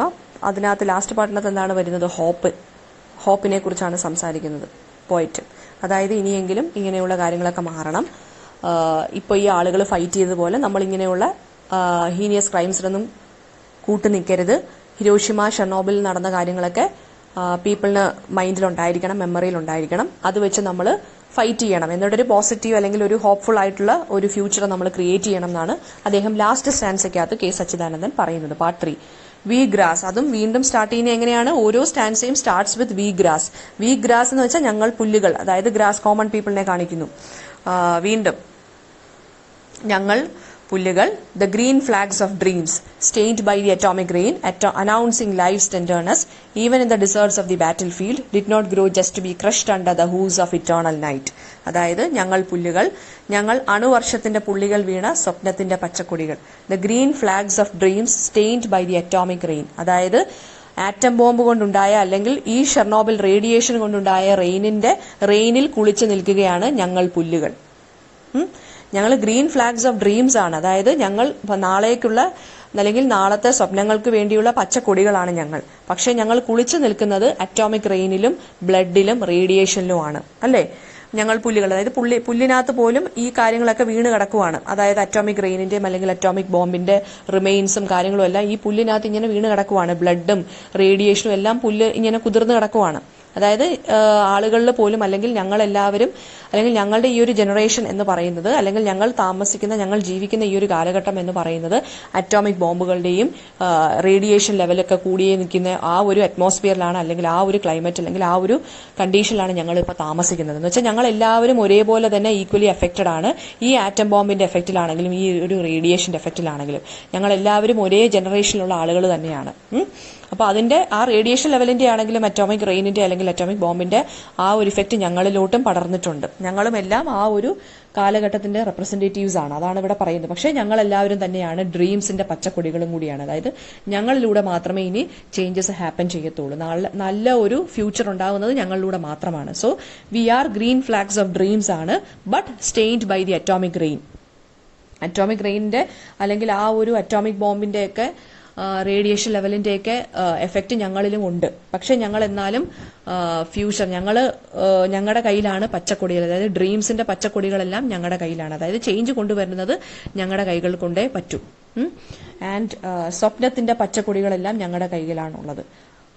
പിന്നെന്താണ്, ഞങ്ങളിൽ തന്നെയാണ് ജീവന്റെ ആർദ്രതയും ഉള്ളത്. അതായത് ലൈഫിന്റെ ടെൻഡർനെസ്സും ഞങ്ങളുടെ കൈകളിലാണ് ഉള്ളത്, അല്ലെ?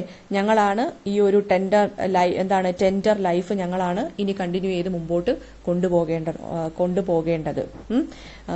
പിന്നെ രാത്രിയുടെ കുളമ്പടികളിൽ ഞെരിഞ്ഞമരാനല്ല ഞങ്ങൾ വളർന്നത്, അത് കേൾക്കൂ ഞങ്ങളുടെ ഹരിത സന്ദേശം. അതായത് ഞങ്ങളുടെ മെസ്സേജ് എന്താണ്? അതായത് ഇനിയും ഇതുപോലെയുള്ള അറ്റോമിക് ബോംബുകളിലോ അല്ലെങ്കിൽ ഇതുപോലെ റേഡിയേഷൻ ലെവലിലോ തീരാവുന്നതല്ല, അല്ലെങ്കിൽ തീരാൻ ഞങ്ങൾക്ക് ഉദ്ദേശമില്ല എന്നാണ് ഇവർ പറയുന്നത്. ഞങ്ങളുടെ ജനറേഷൻ എന്ന് പറയുന്നത് ഇനി ഹോപ്പിന്റെ ജനറേഷനാണ്. ഞങ്ങൾ സ്റ്റാർട്ട് ചെയ്ത് വെച്ചത് എന്താണ്? ഒരു ഡ്രീമാണ്. അപ്പൊ ബാക്കിയുള്ളവരുടെ ഡ്രീം എന്താണ്? പകുതിക്ക് വെച്ച് നശിച്ചു പോയി ഒരു രാത്രിയിൽ. പക്ഷെ ഞങ്ങൾക്കും ഇനി അതുപോലെയുള്ള രാത്രികളിൽ ഞങ്ങളുടെ ജീവിതം നശിപ്പിക്കാൻ യാതൊരു ഉദ്ദേശവും ഞങ്ങൾക്കില്ല. ഞങ്ങൾക്ക് ഇതുപോലെയുള്ള മർഡറസ് ആയിട്ടുള്ള ക്രൈംസിനെയൊക്കെ ഫൈറ്റ് ചെയ്ത് നിൽക്കാനാണ് ഞങ്ങൾക്ക് താല്പര്യം. സോ ഞങ്ങളുടെ കൈകളിൽ എന്താണുള്ളത്? ഡ്രീംസിന്റെ ഗ്രീൻ ഫ്ലാഗ്സ് ആണ് ഞങ്ങളുടെ കൈകളിലുള്ളത്. അല്ലാതെ ഞങ്ങൾക്ക് ഒരു ദിവസം ഇവര് ഫേസ് ചെയ്ത പോലെ ഒരു രാത്രി കൊണ്ട് ഞങ്ങളുടെ ലൈഫൊന്നും ഇതുപോലെ മരണത്തിലേക്ക് തള്ളി നീക്കാനൊന്നും ഞങ്ങൾക്ക് ഉദ്ദേശമില്ല. ഞങ്ങൾ ലൈഫിന്റെ ജീവന്റെ തുടിപ്പിനെ അനൗൺസ് ചെയ്യുന്ന ആളുകളാണ്. ജീവന്റെ ആർദ്രതയെ, ടെൻഡർനെസ്സിനെ, അല്ലെങ്കിൽ ജീവൻ മുന്നോട്ട്, അല്ലെങ്കിൽ ജീവിതം ഞങ്ങൾക്ക് മുന്നോട്ട് പടുത്തുയർത്തി കൊണ്ടുപോകാനുള്ള ആളുകളാണ് ഞങ്ങളെല്ലാവരും. സോ ഞങ്ങൾക്ക് എന്താണ് വേണ്ടത്? ഞങ്ങൾക്കൊരു ബാറ്റിൽ ഫീൽഡ് അല്ല വേണ്ടത്. അല്ലാതെ കേവലം ഒരു ഡെസേർട്ടിലോ അല്ലെങ്കിൽ ഒരു ബാറ്റിൽ ഫീൽഡിലോ തീരേണ്ട ലൈഫല്ല ഞങ്ങളുടേത്. അങ്ങനെ ക്രഷ് ചെയ്ത് തീർക്കാൻ ഞങ്ങൾക്കൊരു ലൈഫും ഇനിയില്ല. സോ ഞങ്ങൾക്ക് എന്താണ്? വളരാനാണ് ഞങ്ങൾക്ക് ആഗ്രഹം. അല്ലാതെ ഒരു ബാറ്റിൽ ഫീൽഡിലൊന്നും നശിച്ച് അല്ലെങ്കിൽ ഒന്ന് ക്രഷ്ഡ് ആവാനുള്ള ആഗ്രഹമൊന്നും ഞങ്ങൾക്കില്ല. ഞങ്ങളുടെ ലൈഫിനെ അങ്ങനെ നശിപ്പിക്കാൻ ഞങ്ങൾക്കൊരു ഉദ്ദേശവുമില്ല. ഓക്കെ, അതാണ് അവരിവിടെ പറയുന്നത്. And lend your ears to your green message. ഇനി അവരുടെ മെസ്സേജ് എന്താണ്? അവരുടെ ഹരിത സന്ദേശം എന്താണ്? നിങ്ങൾ എല്ലാവരും കേൾക്കൂ ഞങ്ങളുടെ മെസ്സേജ് എന്നാണ് പറയുന്നത്. അപ്പൊ ഈ പെരിങ്ങോമിലെ കണ്ണൂർ ഡിസ്ട്രിക്റ്റിലെ ആളുകളും എന്താണ് പറഞ്ഞത്? ഒരു പോസിറ്റീവ് ഫ്യൂച്ചർ അല്ലെങ്കിൽ ഒരു പോസിറ്റീവ് ഫൈറ്റ് ആണ് മുന്നോട്ട് വെച്ചത്, അല്ലെ? അവരതിനെ റിജക്ട് ചെയ്തു, ഫൈറ്റ് ചെയ്തു, അതിനെ അവർ മാറ്റി. സോ ആ ഒരു ഫൈറ്റ് തന്നെയാണ് ഞങ്ങളുടെ മെസ്സേജും. ഞങ്ങളുടെ ഗ്രീൻ മെസ്സേജ് എന്താണ്, അല്ലെങ്കിൽ ഞങ്ങളുടെ ഹരിത സന്ദേശം എന്താണ്? എല്ലാവരും കേൾക്കൂ, ലെൻഡ് യുവർ ഇയേഴ്സ് എന്നാണ് ഇവർ പറയുന്നത്. Wake up, mothers nursing lullabies and cucumbers in the soil, with the drums of the minstrels announcing the dawn for witness. Save from the atomic eclipse the deathless moon of your selfless love. With its healing roots, rise up, brave peasants, rearing future's golden paddy fields and grandchildren's dreams, with the tears of ancestors dried upon the ritual mass for witness. അതായത് ഇതൊരു long message ആണ് അവർ പറയുന്നത്, green message ആണ്. അവർക്ക് കേൾക്കാനുള്ള message നമ്മൾ കേൾക്കൂ എന്നാണ് പറയുന്നത്. നമ്മളുടെ അടുത്ത് ലിസൺ ചെയ്യാൻ പറയുവാണ്, അവരുടെ മെസ്സേജ് എന്താണെന്ന് കേൾക്കാൻ പറയുവാണ്. വേക്കപ്പ്, അതായത് ഉണരൂ. അതായത് കുഞ്ഞുങ്ങളെ ലല്ലബി പറഞ്ഞ്, അതായത് താരാട്ട് പാടി ഉറക്കുന്ന കുഞ്ഞുങ്ങളുടെ അമ്മമാരെ കുറിച്ച് പറയുവാണ്. അമ്മമാരെ എണീക്കൂ, അതായത് നിങ്ങളും റൈസ് അപ്പ് ചെയ്യൂ, അല്ലെങ്കിൽ വേക്കപ്പ് ആവൂ. അതായത് നിങ്ങളും ഈ ഒരു ഫൈറ്റിൽ ഇൻക്ലൂഡഡ് ആവൂ, നിങ്ങളും ഈ ഒരു ഫൈറ്റിൽ ജോയിൻ ചെയ്യൂ എന്ന് പറയുവാണ്. അതായത് ഉണ്ണികളെ അതായത് കുഞ്ഞുങ്ങളെ താരാട്ട് പാട്ടൊക്കെ പാടി മുലപ്പാലൊക്കെ കൊടുത്ത് ഉറക്കുന്ന അമ്മമാരെ നിങ്ങളും ഒന്ന് ലിസൺ ചെയ്യൂ, നിങ്ങളും ഈ ഒരു ഫൈറ്റിൽ ജോയിൻ ചെയ്യൂ. പിന്നെ പിന്നെന്താണ് കുക്കുംബേഴ്സ് എല്ലാം ഈ ഒരു സോയിലിൽ നട്ട, അതായത് ഫാമിംഗ് അല്ലെങ്കിൽ അഗ്രികൾച്ചർ അല്ലെങ്കിൽ കുഞ്ഞു മക്കളെയൊക്കെ വളർത്തി വലുതാക്കാൻ ശ്രമിക്കുന്ന അമ്മമാരെ, താരാട്ട് പാടി ഉറക്കാൻ നോക്കുന്ന അമ്മമാരെ, അല്ലെങ്കിൽ കുക്കുംബേഴ്സ് ഒക്കെ ഈ ഒരു സോയിലിൽ നട്ട അമ്മമാരെ, അതായത് കൃഷിയൊക്കെ ഈ ഒരു സോയിലിൽ നട്ട അല്ലെങ്കിൽ കണ്ടിന്യൂ ചെയ്ത അല്ലെങ്കിൽ നട്ട അമ്മമാരെ, നിങ്ങൾ എല്ലാവരും ഈ ഒരു ഫൈറ്റിൽ ജോയിൻ ചെയ്യൂ. ഞങ്ങൾക്ക് പറയാനുള്ള ഗ്രീൻ മെസ്സേജ് നിങ്ങളും ഒന്ന് കേൾക്കൂ, ലിസൺ ചെയ്യൂ എന്നാണ് പറയുന്നത്.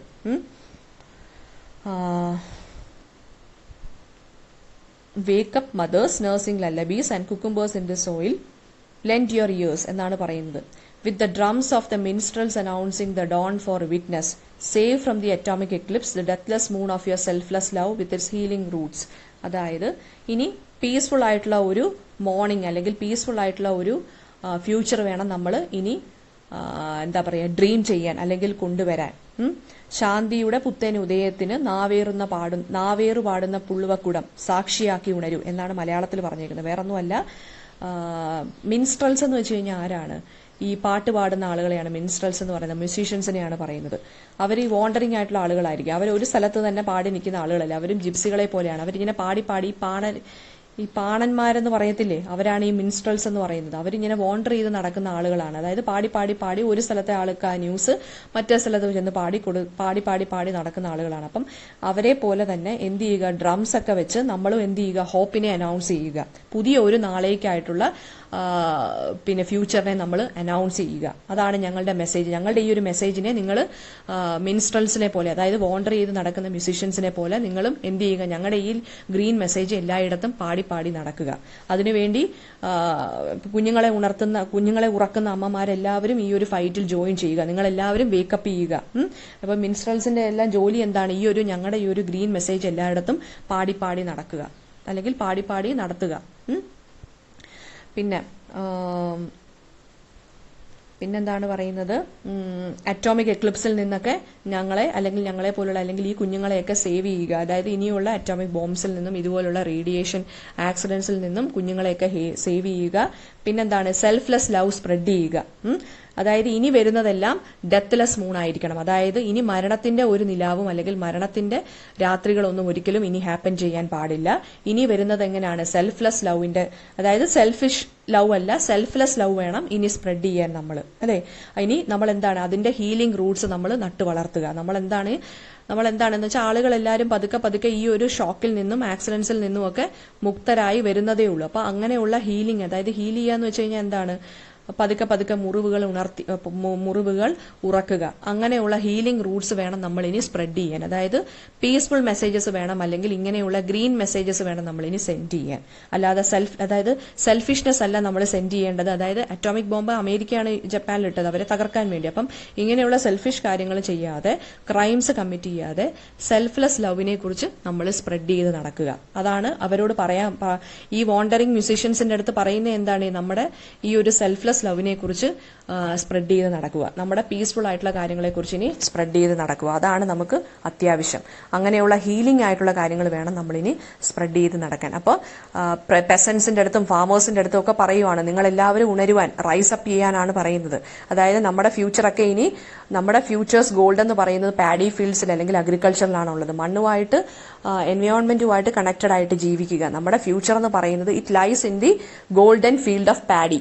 അതാണ്, അതായത് അഗ്രികൾച്ചറിലും ഒക്കെയാണ് നമ്മുടെ ഫ്യൂച്ചർ കിടക്കുന്നത്. സോ ഗ്രാൻഡ് ചിൽഡ്രനെ, അതായത് കൊച്ചുമക്കളുടെ അടുത്തൊക്കെ ഈ ഒരു ഡ്രീംസ് പറഞ്ഞ് അവരെ വളർത്തുക. അപ്പൂപ്പന്മാരും അമ്മൂമ്മമാരും ഒക്കെ ഇങ്ങനെയുള്ള നമ്മുടെ ഗ്രാൻഡ് ചിൽഡ്രൻ അല്ലെങ്കിൽ ഇനി വരാൻ പോകുന്ന ജനറേഷൻസിന്റെ അടുത്ത് നമുക്ക് ഇങ്ങനെ ഒരു പോസിറ്റീവ് ഫ്യൂച്ചർ വേണം നമുക്ക് ഉയർത്താൻ അല്ലെങ്കിൽ കാണിക്കേണ്ടതുള്ളത്. അല്ലാതെ ബ്ലഡി ആയിട്ടുള്ള ഡ്രീംസോ അല്ലെങ്കിൽ സെൽഫിഷ് ലവോ ഒന്നും അല്ല കാണിക്കേണ്ടത്. സെൽഫ്ലെസ് ലവും പിന്നെന്താണ് ഗോൾഡൻ പാഡി ഫീൽഡ്സും ഒക്കെയാണ് നമുക്കിനി കാണിക്കേണ്ടത്. നമുക്ക് ഇനി വരുന്ന ഫ്യൂച്ചർ ജനറേഷനെ നമ്മൾ കാണിക്കേണ്ടത്. അതായത് നല്ലൊരു നാളെയാണ്, ഒരു ഫ്യൂച്ചറാണ് നമ്മൾ കാണിക്കേണ്ടത്. അതായത് നമ്മുടെ പാടങ്ങളിലൊക്കെ പൊന്നു വിളയിച്ച പാടങ്ങളും അല്ലെങ്കിൽ പൊന്നു വിളയിക്കുന്ന പാടങ്ങളൊക്കെയാണ് നമുക്കിനി അത്യാവശ്യം. നമ്മുടെ ഫ്യൂച്ചർ എന്ന് പറയുന്നത് ഇങ്ങനെയുള്ള പാഡി ഫീൽഡ്സിൽ അല്ലെങ്കിൽ അഗ്രികൾച്ചർ ഇവിടെയാണ് കിടക്കുന്നത്. സോ അത് വേണം നമ്മൾ ഗ്രാൻഡ് ചിൽഡ്രന് ഡ്രീം ചെയ്യാൻ പറഞ്ഞു കൊടുക്കേണ്ടത്. അവരുടെ സ്വപ്നങ്ങളിൽ നമ്മൾ ഇങ്ങനെയുള്ള ഗോൾഡൻ പാഡി ഫീൽഡ്സും സെൽഫ്ലെസ് ലവും ഒക്കെ വേണം നമ്മൾ ഇൻജെക്ട് ചെയ്ത് കൊടുക്കാൻ.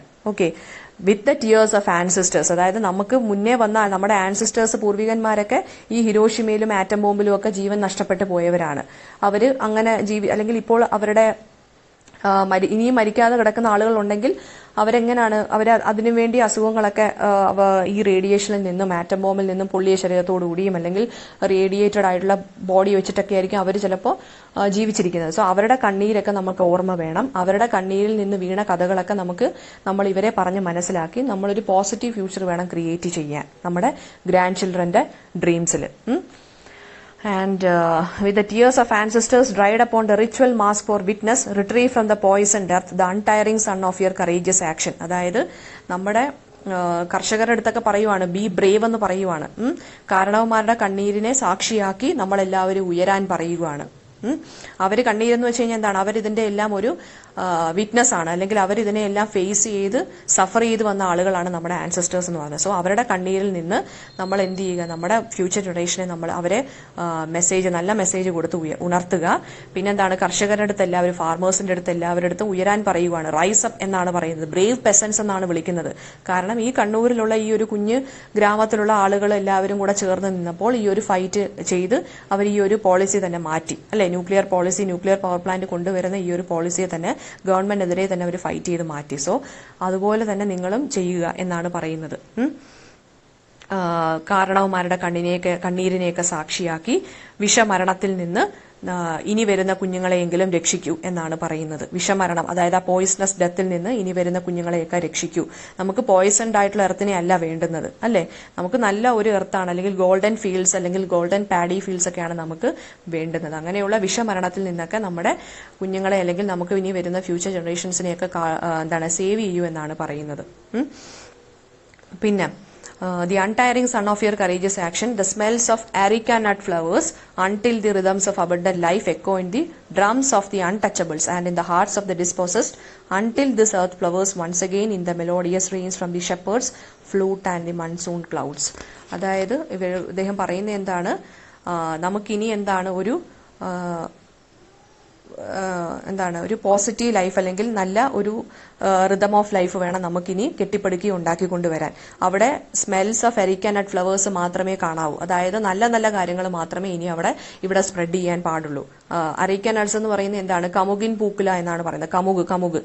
കമുക് എന്നാണ് അരിക്ക നട്ട് എന്ന് പറയുന്നത് കേട്ടോ. ആ ട്രീയെ പറയുന്ന കമുക് എന്നാണ്. അതിന്റെ പൂക്കുലകളുടെ മണവും പിന്നെന്താണ് നമ്മുടെ ഇപ്പോഴത്തെ ആക്ഷൻ അല്ലെങ്കിൽ നമ്മുടെ കർമ്മയുടെ റിസൾട്ട് ഒക്കെ എന്ന് പറയുന്നത് സൂര്യനെ പോലെ ഗ്ലോ ചെയ്യുന്നതും ആയിരിക്കണം. അതായത് ഒരു പോസിറ്റീവ് ഫ്യൂച്ചർ വേണം നമ്മൾ, അല്ലെങ്കിൽ ഒരു പോസിറ്റിവിറ്റി വേണം നമ്മളിവിടെ സ്പ്രെഡ് ആക്കാൻ. ഓക്കെ, അപ്പൊ സൂര്യന്റെ ആ ഒരു ലൈറ്റിനെ പോസിറ്റീവ് ലൈറ്റായിട്ടാണ് കൺസിഡർ ചെയ്യുന്നത്.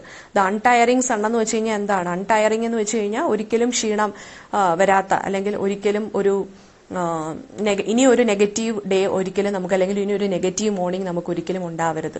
ഡേഞ്ചറസ് ആയിട്ടുള്ള കാര്യങ്ങളൊന്നും നമുക്കിവിടെ ഉണ്ടാവരുത്. എപ്പോഴും ഇനി പോസിറ്റീവ് ലൈറ്റ് തന്നെ വേണം നമുക്ക് ഉണ്ടാവാൻ. ഒരിക്കലും നമുക്ക് ആ ഒരു പോസിറ്റിവിറ്റി എന്ന് പറയുന്നത് ഒരിക്കലും അണയാത്ത സൂര്യപ്രകാശമായിട്ട് മാറട്ടെ.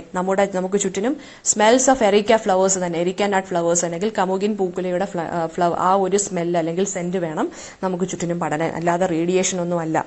പിന്നെ until the rhythms of abundant life, അതായത് ജീവിതം പഴയ പോലെ തന്നെ ആവുന്നത് വരെ നമ്മൾ എന്ത് ചെയ്യുക, നമ്മൾ ഇതുപോലെയുള്ള പോസിറ്റീവ് ഡ്രീംസ് നമുക്ക് വരുന്ന ഫ്യൂച്ചർ ജനറേഷൻസിന് പറഞ്ഞു കൊടുക്കുക. പഴയ പോലെ റേഡിയേഷനോ ആറ്റം ബോംബോ ഒന്നും ഒരിക്കലും വരാൻ പാടില്ല. ഓക്കെ, നമ്മുടെ പാവപ്പെട്ട ആളുകളുടെ ചെണ്ടയിലും അല്ലെങ്കിൽ പാവപ്പെട്ട ആളുകളുടെ ഹൃദയത്തിലും അല്ലെങ്കിൽ അവർ പാടി നടക്കുന്ന മ്യൂസിക്കിൽ പോലും നമ്മളൊരു പോസിറ്റിവിറ്റി കൊണ്ടുവരാൻ ശ്രമിക്കുക. ഒരിക്കൽ കൂടി നമുക്ക് ഒരു സമൃദ്ധിയുടെ, അതായത് ഒരു ഫ്ലറിഷ്ഡ് ലൈഫ് അല്ലെങ്കിൽ ഫ്ലറിഷ്ഡ് ലൈവ്ലിഹുഡ് നമ്മൾ ഒന്നും കൂടി ക്രിയേറ്റ് ചെയ്യാൻ നോക്കുക. അതാണ് പറയുന്നത്. അപ്പോൾ until the earth flowers once again bloom, അതായത് പണ്ട് എങ്ങനെയായിരുന്നു ഈ ആറ്റം ബോംബും ഈ റേഡിയേഷൻ ലെവലൊക്കെ വരുന്നതിന് മുന്നേ എങ്ങനെയാണോ എർത്ത് നിന്നിരുന്നത്, എർത്തിന്റെ ഫ്ലവേഴ്സ് എങ്ങനെയാണോ ബ്ലൂം ചെയ്തിരുന്നത്, അതുപോലെ തന്നെ ഒരു ലൈഫിനെ നമ്മൾ വീണ്ടും കൺസ്ട്രക്ട് ചെയ്യാൻ ശ്രമിക്കുക എന്നാണ് പറയുന്നത്. അപ്പൊ ആളുകളുടെ ഹൃദയത്തിലും ആളുകളുടെ അൺടച്ചബിൾസിന്റെ ഡ്രംസിലും, അൺടച്ചബിൾസ് എന്ന് പറയുന്ന ആരാണ് ഇവിടെ, ഏറ്റവും ലോ കാസ്റ്റ് ആയിട്ടുള്ള ആളുകളുടെ ആ ഒരു ലൈഫിലും അവരുടെ അൺടച്ചബിൾസിന്റെ ചെണ്ടയിലും, അതായത് അവർ പാടുന്ന പാട്ടിലും പിന്നെന്താണ് ആളുകളുടെ ഹൃദയത്തിലുമെല്ലാം നല്ലൊരു ഭാവിയിലേക്കുള്ള ഒരു കാര്യം വേണം, പോസിറ്റിവിറ്റി വേണം, ഹോപ്പ് വേണം നമ്മൾ നിറയ്ക്കാൻ. പിന്നെ അതുപോലെ തന്നെ ഷെപ്പേർഡ്സിന്റെ പുല്ലാങ്കുഴലിലും അതായത് ഷെപ്പേർഡ്സ് എന്ന് പറയുന്ന ആരാണ്? നമ്മുടെ ഇടയന്മാര്, അവരുടെ പുല്ലാങ്കുഴലിലും. പിന്നെ എന്താണ്, മെലോഡിയസ് റെയിൻസ് വരുമ്പോഴും, അതായത് ഇടവത്തില് മഴ പെയ്യുമ്പോഴും, ഇടവമാസത്തിൽ മഴ പെയ്യുമ്പോഴും. പിന്നെന്താണ്, ഇതുപോലെ തന്നെ അൺടച്ചബിൾസിന്റെ പാട്ടുകളിലും. അതായത് ഈ അൺടച്ചബിൾസിന്റെ പാട്ടുകൾ എന്ന് പറയുമ്പോൾ ഈ പാടി നടക്കുന്ന ചെണ്ടയും അതുപോലെ തന്നെ ഇങ്ങനെ പാടി നടക്കുന്ന ആളുകളൊക്കെ ഉണ്ടല്ലോ, അങ്ങനെ അവരുടെ ഹൃദയത്തിലും അവർ പാടുന്ന പാട്ടുകളിലും. പിന്നെന്താണ്, നമ്മുടെ ഇടയന്മാരുടെ പുല്ലാങ്കുഴലിലും എല്ലാം എന്ത് വേണം, ഈ ഒരു മാറ്റത്തിന്റെ മ്യൂസിക് റിഫ്ലക്ട് ചെയ്ത് കേൾക്കട്ടെ. ഇനി ഒരു പോസിറ്റീവ് ലൈഫ് ഒന്നും കൂടി എർത്തിൽ ബ്ലൂം ചെയ്ത് വരട്ടെ. നല്ല ഫ്ലവേഴ്സും നല്ല സെന്റും ഒക്കെ, അല്ലെങ്കിൽ നല്ല ഫ്രേഗ്രൻസ് ഒക്കെ നമ്മുടെ എർത്തിൽ സ്പ്രെഡ് ചെയ്ത് വരട്ടെ എന്നുള്ളതാണ് അദ്ദേഹത്തിന്റെ ഒരു പോസിറ്റീവ് നോട്ടിലാണ് ഈ ഒരു നോട്ട് അല്ലെങ്കിൽ ഈ ഒരു പോം എൻഡ് ചെയ്യുന്നത്. അപ്പോൾ ഒരിക്കൽ കൂടി ഷെപ്പേർഡ്സിന്റെ എല്ലാം പുല്ലാങ്കുഴലിൽ മാറ്റത്തിന്റെ അല്ലെങ്കിൽ ഒരു പോസിറ്റീവ് മ്യൂസിക് വരട്ടെ. പിന്നെന്താണ്, പഴയ പോലെ തന്നെ ലൈഫ് നോർമലായി ഫ്ലറിഷ്ഡായി വരട്ടെ എന്നുള്ളതാണ്. അല്ലെങ്കിൽ അതായത് പഴയ പോലെ തന്നെ അറ്റോമിക് റെയിൻ അല്ല, റേഡിയേഷൻ റെയിനോ ആസിഡ് റെയിനോ ഒന്നും അല്ല നമുക്ക് വേണ്ടത്. പഴയ പോലെ തന്നെ ഇടവമാസത്തിലെ മഴയിൽ എന്താണ്, കുളിരും മഴയും ഒക്കെ പഴയതുപോലെ തന്നെ ആവട്ടെ. പിന്നെന്താണ്, ഈ ഭൂമി ഒരിക്കൽ കൂടി നല്ലപോലെ തളിരിടട്ടെ, അതായത് ബ്ലൂം ചെയ്യട്ടെ, നല്ല ഒരു പോസിറ്റീവ് ആയിട്ടുള്ള ഒരു ലൈഫ് നമുക്ക് ഇനിയും വരട്ടെ എന്നാണ്. അങ്ങനെ ഒരു പോസിറ്റീവ് നോട്ടിലാണ് അദ്ദേഹം ഇവിടെ എൻഡ് ചെയ്യുന്നത് ഈ ഒരു പോം കേട്ടോ. അപ്പൊ എന്തെങ്കിലും സംശയം ഉണ്ടെങ്കിൽ നിങ്ങളൊന്ന് ചോദിക്കണം. ഇതിന്റെ നോട്ട്സ് ഒന്ന് ഒപ്പിച്ചു തരാൻ പറ്റുമെങ്കിൽ ഒന്ന് തരാവേ. നിങ്ങൾക്ക് ഓരോ സ്റ്റാൻസ ബൈ സ്റ്റാൻസ ഉണ്ടെങ്കിൽ ഞാൻ തരാം. ഓക്കെ.